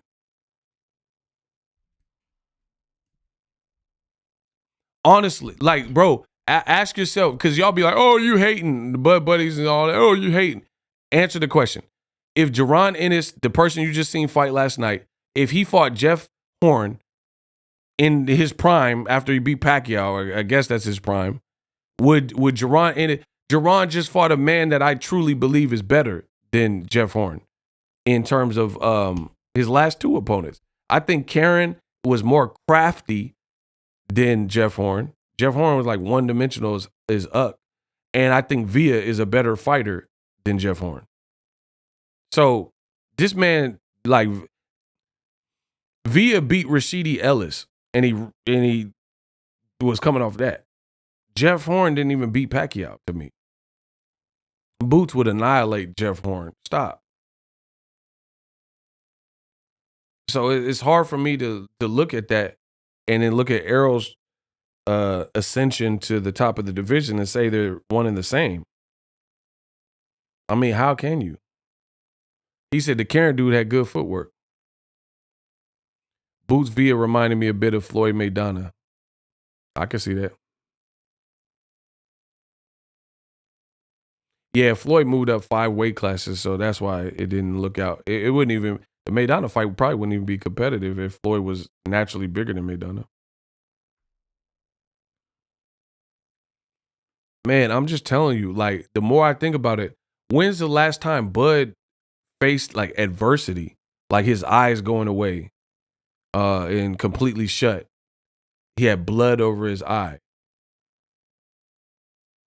You know what I mean? Even the Meme Machine, you could say that's a bit of adversity because he did get dropped, but he got dropped against a guy who was inexperienced at the pro level. Ain't nobody was like Mean Machine is the guy to beat. He was like a standard mandatory, standard issue, and still he capitalized and dropped Bud. The more I keep thinking about it, the more I don't think this fight necessarily plays out how some people think. I think Errol Spence might convince y'all in a major way. Like people think it's going to be like, I'm not saying it's not going to be, I think it'll be competitive early, but what I'm saying is I think the outcome will be shocking. I think people look at the outcome and be like, oh man, type of attitude. You know what I'm saying? Like, Errol's a bad dude. I didn't know, I didn't know it was going to be like that. I think Errol's going to surprise people, bro. And last thing I'll say, I got a video coming about this. Make sure you smash the like button. This whole concept that Errol Spence is basic is bothering me. That's all I keep hearing. Errol's basic. And I'm gonna unpack it because Kamal like when I unpack it on your bums. People keep saying Errol's basic. Everybody just type basic. Everybody in the crowd just type basic. I want to see it. I want to see y'all type the word basic. Errol basic. Errol basic. Yeah, just type basic real quick. People, I'm the king of vernacular. I'm the king of like linguistics and language. I'm really elite. I'm elite ego. Y'all use words and I don't even know if you understand the words you use. So what does basic mean? Basic. Basic, adjective, forming an essential foundation or starting point, fundamental. The essential facts or principles of a subject or skill. That's the definition from Oxford Languages of the word basic. But when I hear people using the term basic regarding Errol Spence, they have a negative connotation to it. They're saying basic like it's a bad thing, but I just read what the word basic means to you, and it's like building a foundation of skills. That's not a bad thing. Being a basic fighter, people are saying, oh, he's just basic. He's just basic. He's basic.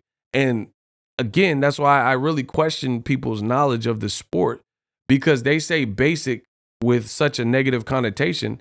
And if you look up the word basic is not how people use it in the world of boxing. It said fundamentally sound. Errol is fundamentally sound. And that's the thing. Athleticism can be fleeting. Some of my favorite fighters, Roy Jones, Sergio Martinez. When Sergio messed up his knee versus Chavez Jr., he was never the same. Cotto is way smaller. If Sergio was in his prime, he'll tear Cotto up. But Cotto caught him at the right time. You see what I'm saying? Cotto caught him at the right time. Sergio he damn near lost to Martin Murray after that because he relied on certain like athleticism and hands low and like unorthodox and southpaw, blah, blah, blah. Roy Jones, same thing.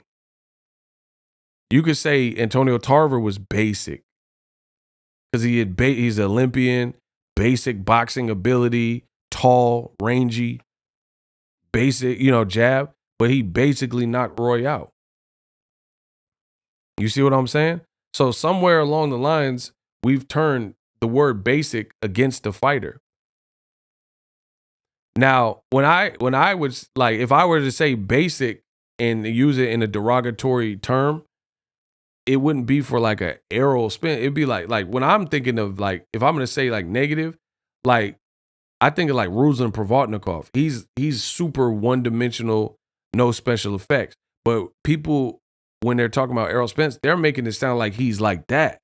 Like he's Ruslan Provodnikov or like a John Molina. Like he's just like this basic, average, put together type of person with one facet. That's wrong. I think people are truly characterizing Errol Spence all wrong. Like, you mean to tell me Errol Spence? You mean to tell me you had $20, gave the other lady the other 20? Bro, you mean to tell me Errol Spence made it to the Olympics and was stopping all them dudes in the amateurs and stuff because he's just pure basic? Crawford didn't go to the amateurs. The Olympics for whatever reason. He didn't go. You know what I mean? So I never understood that whole Arrow's basic. He's so basic.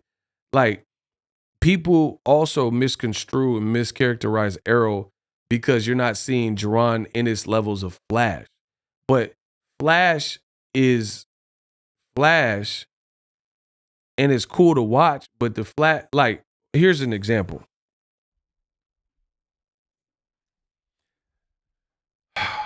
I'm too great at my job, man. Like, the way I illustrate stuff, I paint pictures like I'm Nasir, like I'm Nas or something. Listen, one of my favorite movies is Martin Scorsese's The Departed. Another favorite is Tombstone. Val Kilmer, Kurt Russell, Wyatt Earp, right? Michael Biehn. Using those using those two movies, Tombstone and The Departed. If you've seen both of those movies, answer this question.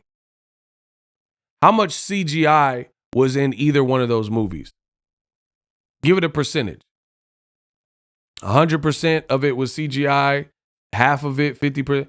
How much CGI did they put in those movies? CGI is like the special effects and all that.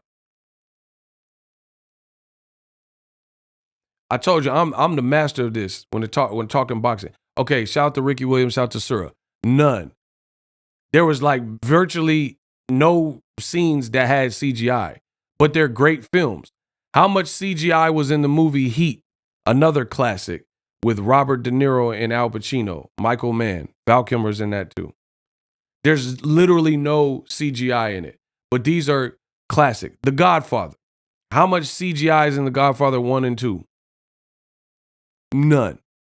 But they're revered as classic movie. Gone with the Wind. How much CGI they have in that back then. But these are all the Treasure of Sierra Madre, Humphrey Bogart. See, I know my movies. Scarface. How much CGI? These are all New Jack City. How much CGI? Boys in the Hood. Menace to Society. So the point is, you can have a classic and you don't need a bunch of CGI and special effects. I would rather watch New Jack City than Black Adam. Black Adam had a bunch of CGI, but it's not a classic to me. It was okay. It was all right, but Heat is a better movie. Tombstone's a better movie than Black Adam. So you guys get so enamored with flash and pizzazz and what looks good on camera. That doesn't make a good picture. Just like boxing. Y'all like, oh, but Terrence athleticism, that's good. But against who? And I compare it to the movies. A movie that has a ton of CGI. I remember they did that movie Battleship with Rihanna, and I heard it was trash. JFK, Oliver Stone, no CGI. That's what I'm talking about. There's classic movies that we can all name. Forrest Gump, that probably had a little bit of CGI, like, you know, in a couple scenes. But to like superimpose Tom Hanks in historic moments, but it wasn't like, that wasn't the baseline of the movie. Ricky Living La Vida Loca Burns is the signature win. Yeah, Ricky Burns. Friday is another classic, no CGI. So you guys get the Harlem Nights. But that's my point. So like people get so in love with like to me, if you can make a great movie with CGI, I ain't got no beef with you. But that's not all it takes to make a great movie. There's a lot of movies that have CGI, like The Flash. I haven't watched it, so I don't know if it's good or bad, but it got some bad reviews and it got some CGI. But that doesn't make a movie great. That doesn't make a movie great because it got a bunch of special effects in it. And that's the point. No, I know Buzz said that Ricky Burns was a signature win. All right, enjoy that. Enjoy your signature win. He said that's his greatest win. That's crazy.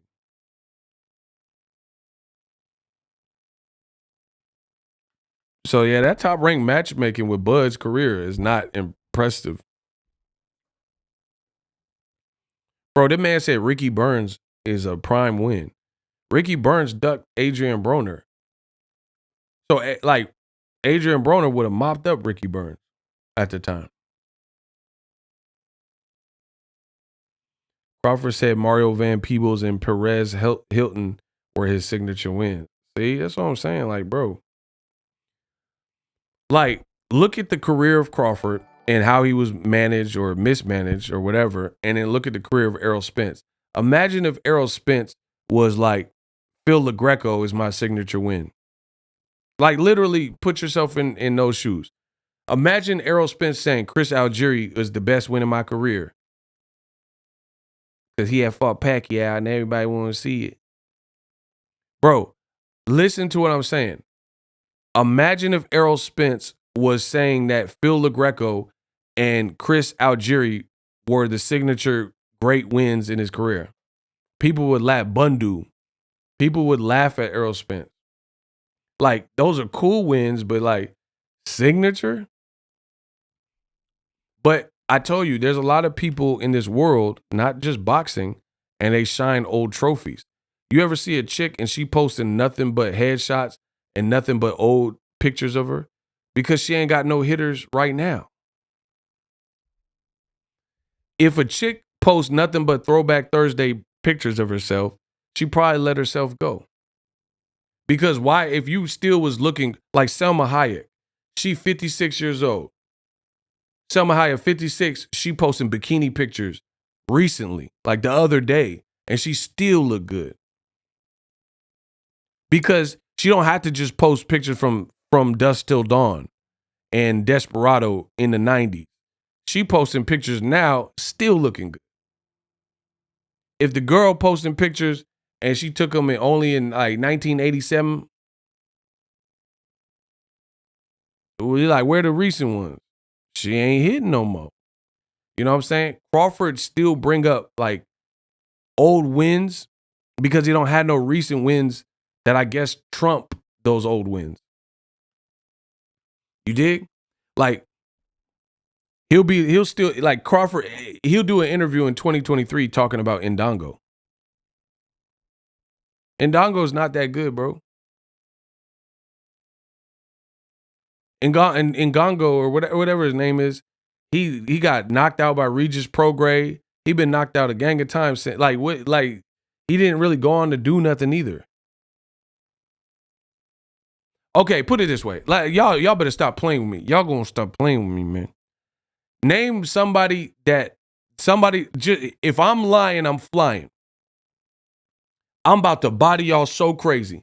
Name one fighter that fought against Terrence Crawford and afterwards they thrived.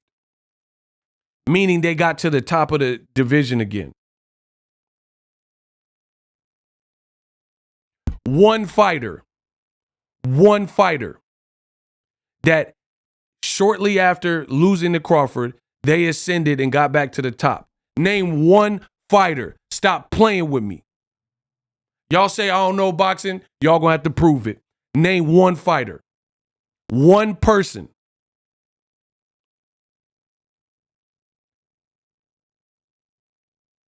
He said there is none. I'm stumped. Bro, Gamboa, he started getting tossed up. He quit on the stool in a fight, a Golden Boy fight. Tank Davis annihilated him. I was there in the 12th round. Devin Haney had a messed up hand and easily dominated him. Esau Pitbull Cruz went and like destroyed him. So he never really even did it. Ndongo, his very next fight, I think he got knocked out by Regis Prograis. He got several losses since then. Never really went. So you have to really re-examine how good were these people to begin with when most of them you hadn't really heard of like that. Mean Machine lost to Virgil Ortiz after that. Victor Postal he like kept losing to I believe he lost to Josh Taylor. He lost to Jose Ramirez. He got knocked out by Gary Antoine Russell. Like, name one person. Amir Khan lost to Crawford, and then he fights Kell Brook and gets stopped and then retire and then fail a drug test. This is literally the history. I'm giving you the history live on air. Ricky Byrne, what did he go on to do? I think he lost to Dehans Latisanen or something. Like what did he do after that? Nothing. I get it. Not everyone's gonna like thrive after you. Not everyone's gonna thrive after you, but not one person. Can we think of? Y'all can't come up with one person that thrived. Like as long as here's an example. As long as Roman Villa is not too badly like discombobulated, I think Roman Villa can still he can give people problems unless Jaron Ennis completely broke him. You know what I'm saying? But I still think he's formidable as long as he trains hard. If he keep fighting like he fought against a guy not named Jaron Ennis, I think Ramon Villa is definitely a top 10 player in the division.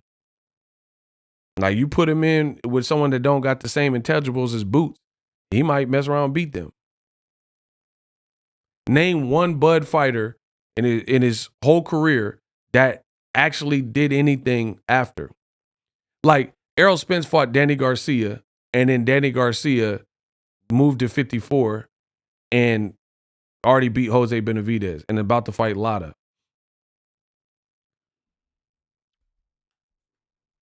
Sean Porter, after Bud fight, retired like the next day. Like literally. I'm not even being funny. Sean Porter, he already told you he knew he was retiring. So Sean Porter retired. He had already been through so many wars. He already knew the end. It was the end.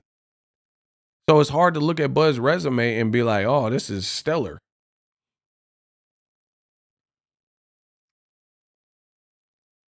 Teofimo, 10 years younger than Bud. He has a win over Lomachenko, and then Lomachenko beat Nakatani. He beat Richard Comey, stopped Nakatani, and gave Devin Haney, a top talent and undisputed, a run for his money. So that win ages well for Teofimo because Lomachenko's, at best, he's still pretty formidable and competitive because he gave Devin Haney a competitive fight after Teofimo. How come Mean Machine ain't winning? No signature fights, or like Mean Machine, the best name he fought since Crawford, he lost to Virgil Ortiz. These are facts, bro. You can get mad. Oh, see, the Bud buddies, don't let them confuse you. When I say these things, they say, oh, you're hating on Bud. It's not hating when you're telling the truth. How is that? Somebody explain that. How are you hating on someone when you're being truthful? If I wanted to hate, I would lie about you. Name a time in history where somebody hated by telling the truth. Say, I hate you, so I'm going to tell nothing but the truth about you. That doesn't even make sense. If you hate somebody, you're going to lie. You're going to be facetious. You're going to throw smut on their name and like, oh, this person is da-da-da-da. They burning. Oh, but you would lie and do all that. Like, you don't hate somebody by telling the truth. That doesn't even make sense.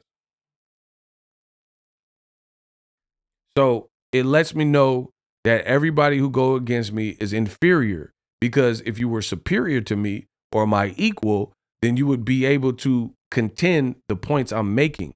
I'm asking you a direct question.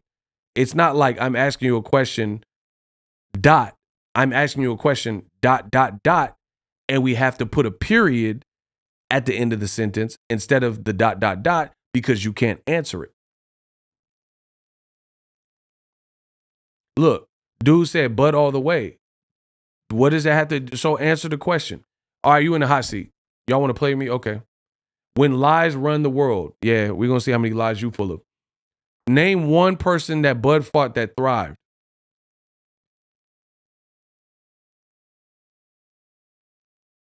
When lies run the world, you got 30 seconds. Name one person that Bud fought and after their career went anywhere. They got back to the top or fought another good name and at least had a great showing. Block him. He wasted my time. Nope. Gotta go. Come on, get rid of him. I speak perfect English and I got great audio. I got expensive microphones. They still try to play like they can't hear me. It's over.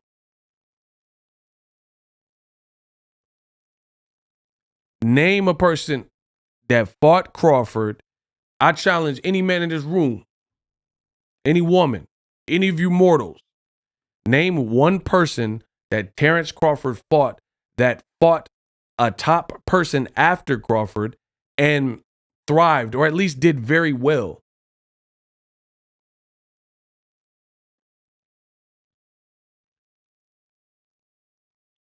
So they fought top, they got back to the top of the division, fought a top name, and like at least arguably won or won. Gamboa literally stayed losing. He lost on the Golden Boy card. He got stopped by Tank Davis and said his ankle was broke or something. He lost to Devin Haney bad. He definitely lost to Esau Pitbull Cruz bad. He lost like everything. Like he never fought anyone like a top 5 person ever again and did good and or won. Mean Machine. The best name he fought after Crawford was who? It was Virgil Ortiz, and he got stopped in that fight. Amir Khan got stopped right after, he fought Kell Brook after and got stopped and then failed a drug test. Like literally hasn't fought anyone that has even done anything since fighting. But that's, to me, that's like, I truly believe that's more indicative of the level of matches that you're getting, because a great fighter can lose, or a very good fighter can lose to a great fighter. No problem with that. But that very good fighter who's determined can still climb back to the top. Like, let's say Sergio Martinez. He got knocked out by Antonio Margarito. Facts. But Sergio Martinez reinvented himself and climbed back up and started beating Kelly Pavliks and stuff like that. Knocked out Paul Williams. So you can lose and come back. Like Caleb Plant. Canelo knocked out Caleb Plant. Then his very next performance with a brand new trainer, he knocked out a top-rated Anthony Durrell in a knockout of the year. And gave David Benavidez a run for his money and went the distance. So that particular win looks good. It looks good for Canelo. Name somebody that Bud fought that did that. I just gave you a perfect example. Canelo knocked out Plant when he was a champion. Plant in his very next fight knocked out a top 5 super middleweight in Anthony Durrell and kind of dominated that fight. Name somebody that Bud fought that did that. Victor Postal lost to everybody. Crawford never fought Ugas. What are you talking about? And he fought him in the amateurs. Come on, bro. What are you talking about? You just guessed. Crawford don't have no win over Ugas.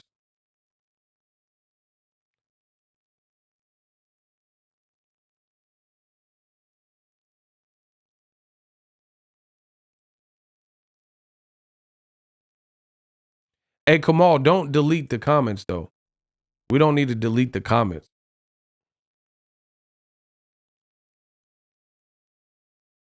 Durrell is past it a bit. But that's not, block. Hey, Kamal, stop deleting comments. Don't delete the comments from people. No, it's all good. But I don't want the comments deleted. We got to situate them if they're too big of a problem. I don't want to see the comments deleted. But anyway, that's not what people were saying when Caleb fought Durrell. Durrell was confident in that fight. And you're saying Durrell's past it. He was coming off a knockout win with a vicious uppercut against a Mexican dude. You see what I'm saying? So y'all don't know boxing. You said Durrell was past it, but he was coming off a knockout win where it was a spicy uppercut knockout, where he bowled a sick uppercut and had a flashy knockout. And that's when Caleb Plant fought him. And Caleb was coming off a loss. So if anything, Durrell had more momentum because he wasn't coming off a knockout win and Caleb was coming off a loss. But again, y'all try to argue with me and you don't know about boxing. Tough titty. Who else? How is it I'm one person, I am one man, and y'all can't outthink me? Y'all can't outthink the boxing encyclopedia. Canelo, shout out to Ricky Williams. He's another great example. Canelo lost to Floyd and went on to become the face of boxing at one point. And signature, you know, he got the Golovkin win. He beat some good names after that.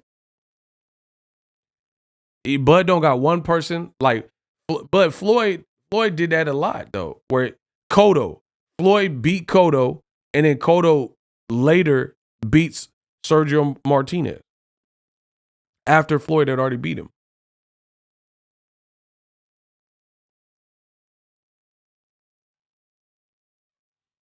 That's what I'm saying. I literally can't think of one person Bud fought that prevailed after. But if you're a good fighter, even if you lose to a top guy, you could still beat other people. All right, hold on. So, see, y'all keep playing. I told y'all stop playing with me. Y'all wanna play? Okay. I'll play with you. All right. You see, now it's about to get ugly.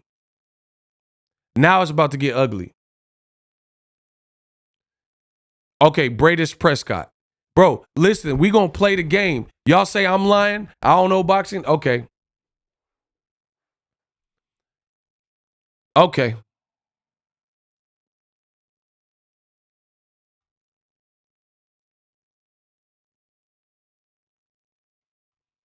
All right. Okay, Bradis Prescott.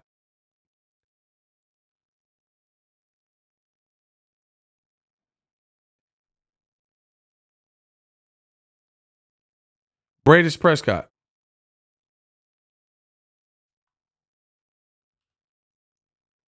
Bradis Prescott. Bro, I promise you, I'm about to body bang. Like, I'm on some Jaron Ennis stuff. Y'all about to get banged out. Y'all gonna get banged out real quick. Okay, we're gonna start with Bradis Prescott. Did he do anything after the Crawford loss with his whole career? Did he excel after Crawford lost? Yes or no? Bradis Prescott is that's a guy Crawford beat. Did he do well in his career after that Crawford loss? My man said no. Of course not. His record is 31-22 with 10 knock. Come on, bro. Bro. 31-22.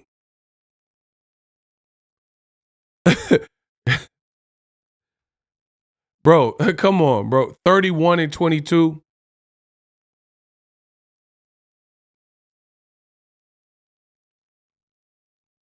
Bro, look at all this red. He looked like I thought he was a blood. Look at all this red on his resume. This is after the Crawford fought, and that's not even all of them. Bro, the man got 1 million losses in a row. Guinness World Record. Bro, look at all that red. He looked like one blood. Boom, boom, boom. One blood. Doom, doom, doom. Bro, that's not even all of his losses since then. Bro, all red. Stop it. Okay, next. So he didn't do nothing after Crawford. Who else? I'm just going up the list because y'all don't know. Y'all say I'm hating and all that. Okay, we're gonna see.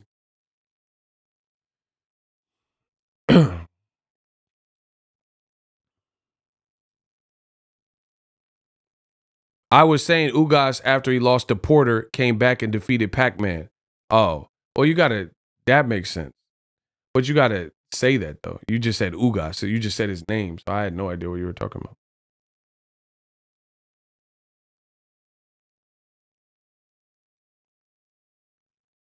Bro, I'm telling you, go through this list. Go through this list. I'll do a couple.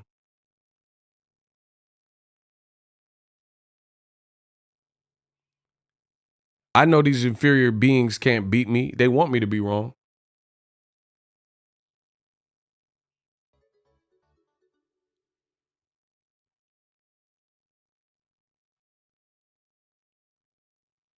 Okay. Victor Postal. Nah, hold on. Bro, Come on, bro. Oh, Deary Jean. We'll use him. Okay, Deary Jean, after losing to Crawford, he had one fight, which was a split decision draw, and he retired. No. Hank Lundy. I know he just got knocked out by my boy recently. Okay, so Hank Lundy fought Crawford after he had already, okay, so, man, come on, bro. I told you top rank matchmaking.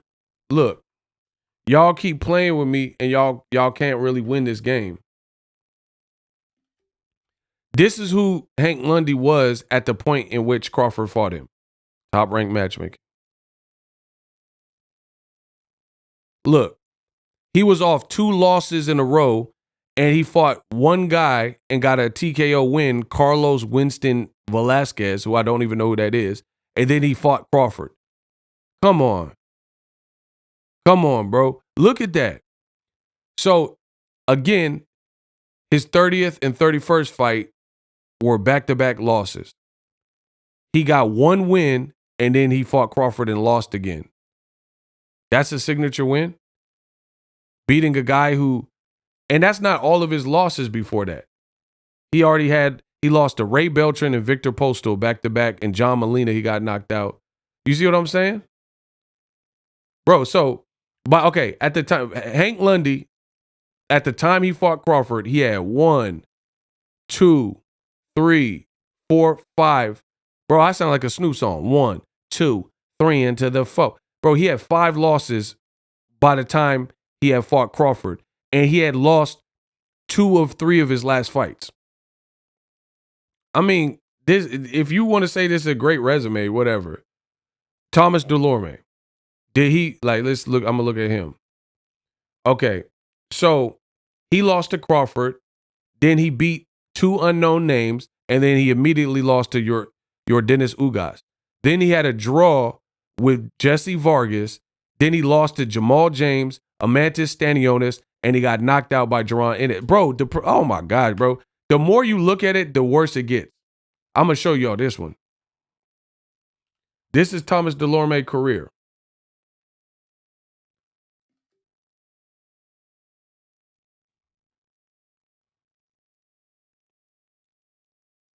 Look.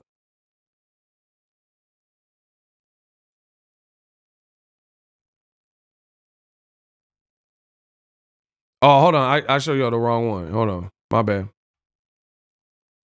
Look. This Delorme. So he lost to Crawford. He won against 2 unknown people. Then he lost to Ugas, draw with Vargas, 1 win, and then he lost 1, 2, 3 in a row. And 1 was by knockout. So out of 1, 2, 3, 4, 5, 6, 7, 8, 9 fights, he lost 1, 2, 3, 4, 5. So in his last 9 fights since Crawford, the last 9 fights of his career, he lost 5, drew in 1. So that's 6 fights that was either a loss or a draw. And in the rest, unknown names, he won. Come on, bro. This is Crawford's resume, y'all. And then when I say these things, I'm the bad guy. Okay. Ricky Burns. Bro, now, out of all these names, not one of them did well. Literally, not one person did well after you fought him. Nah, it's looking suspect, bro.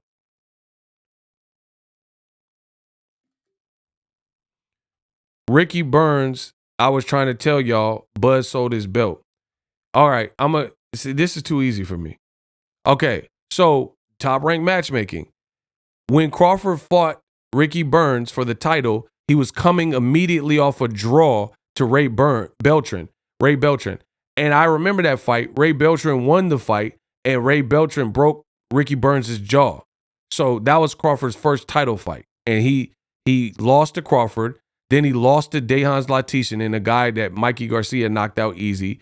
He won on points against this random person. Then he lost to Omar Figueroa. Again, he fought unknown people for 1, 2, 3, 4 fights. Then he loses to Ndongo, loses to Corolla, who Lomachenko blasted out. He keeps fighting unknown people for 2 fights, and he loses to Lee Selby. Bro, so since he fought Crawford, he lost 1, 2, 3, 4, 5 more times. Come on, bro. These are just random names. Y'all give me one more. I'll look at one more person because y'all can't think of nobody. Name one person Crawford fought, and I'll see how their career panned out after the Crawford fight.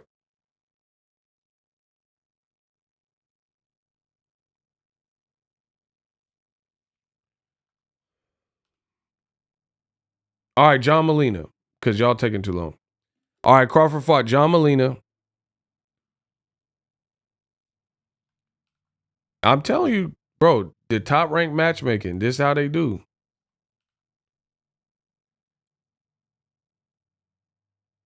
So this is where John Molina's career was at the time Crawford fought him.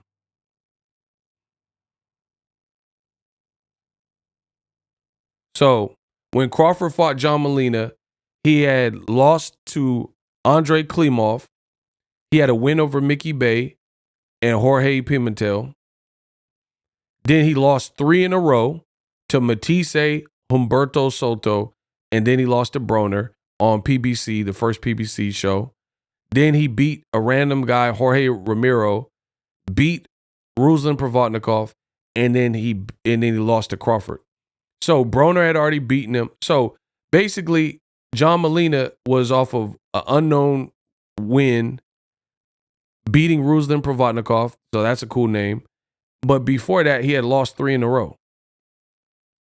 And then he fought Mickey Bay, I know. And then he had lost. So, like, bro, what are we talking about? So this is where John Molina's trajectory was. Let's see where it was after. Let's see where John Molina was after the Crawford fight.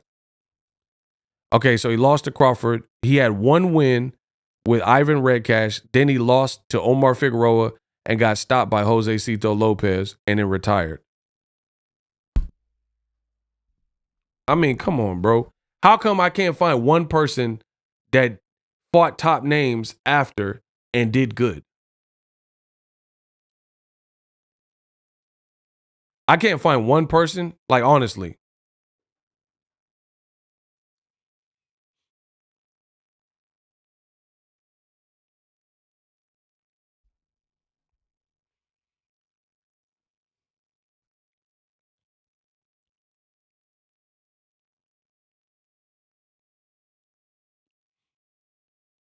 I mean, it's not looking good, bro.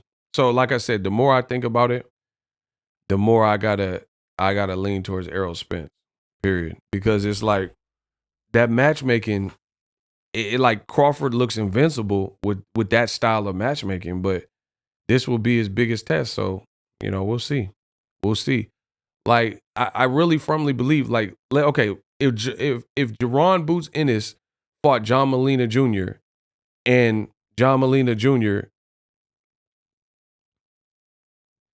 No, that's not the right one.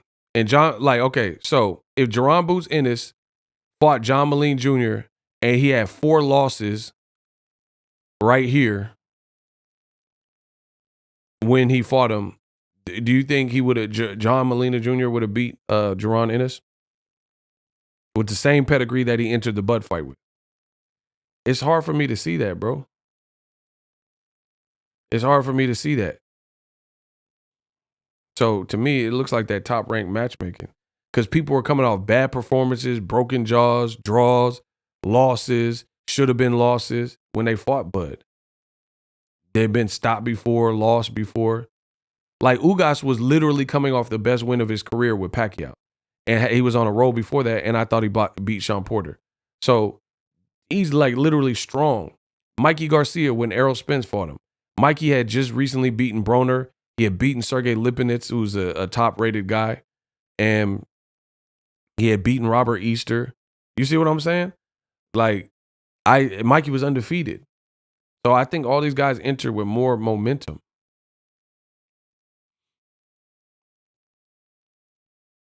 A lot of Crawford's opponents were coming like looking like washed up spaces of their career.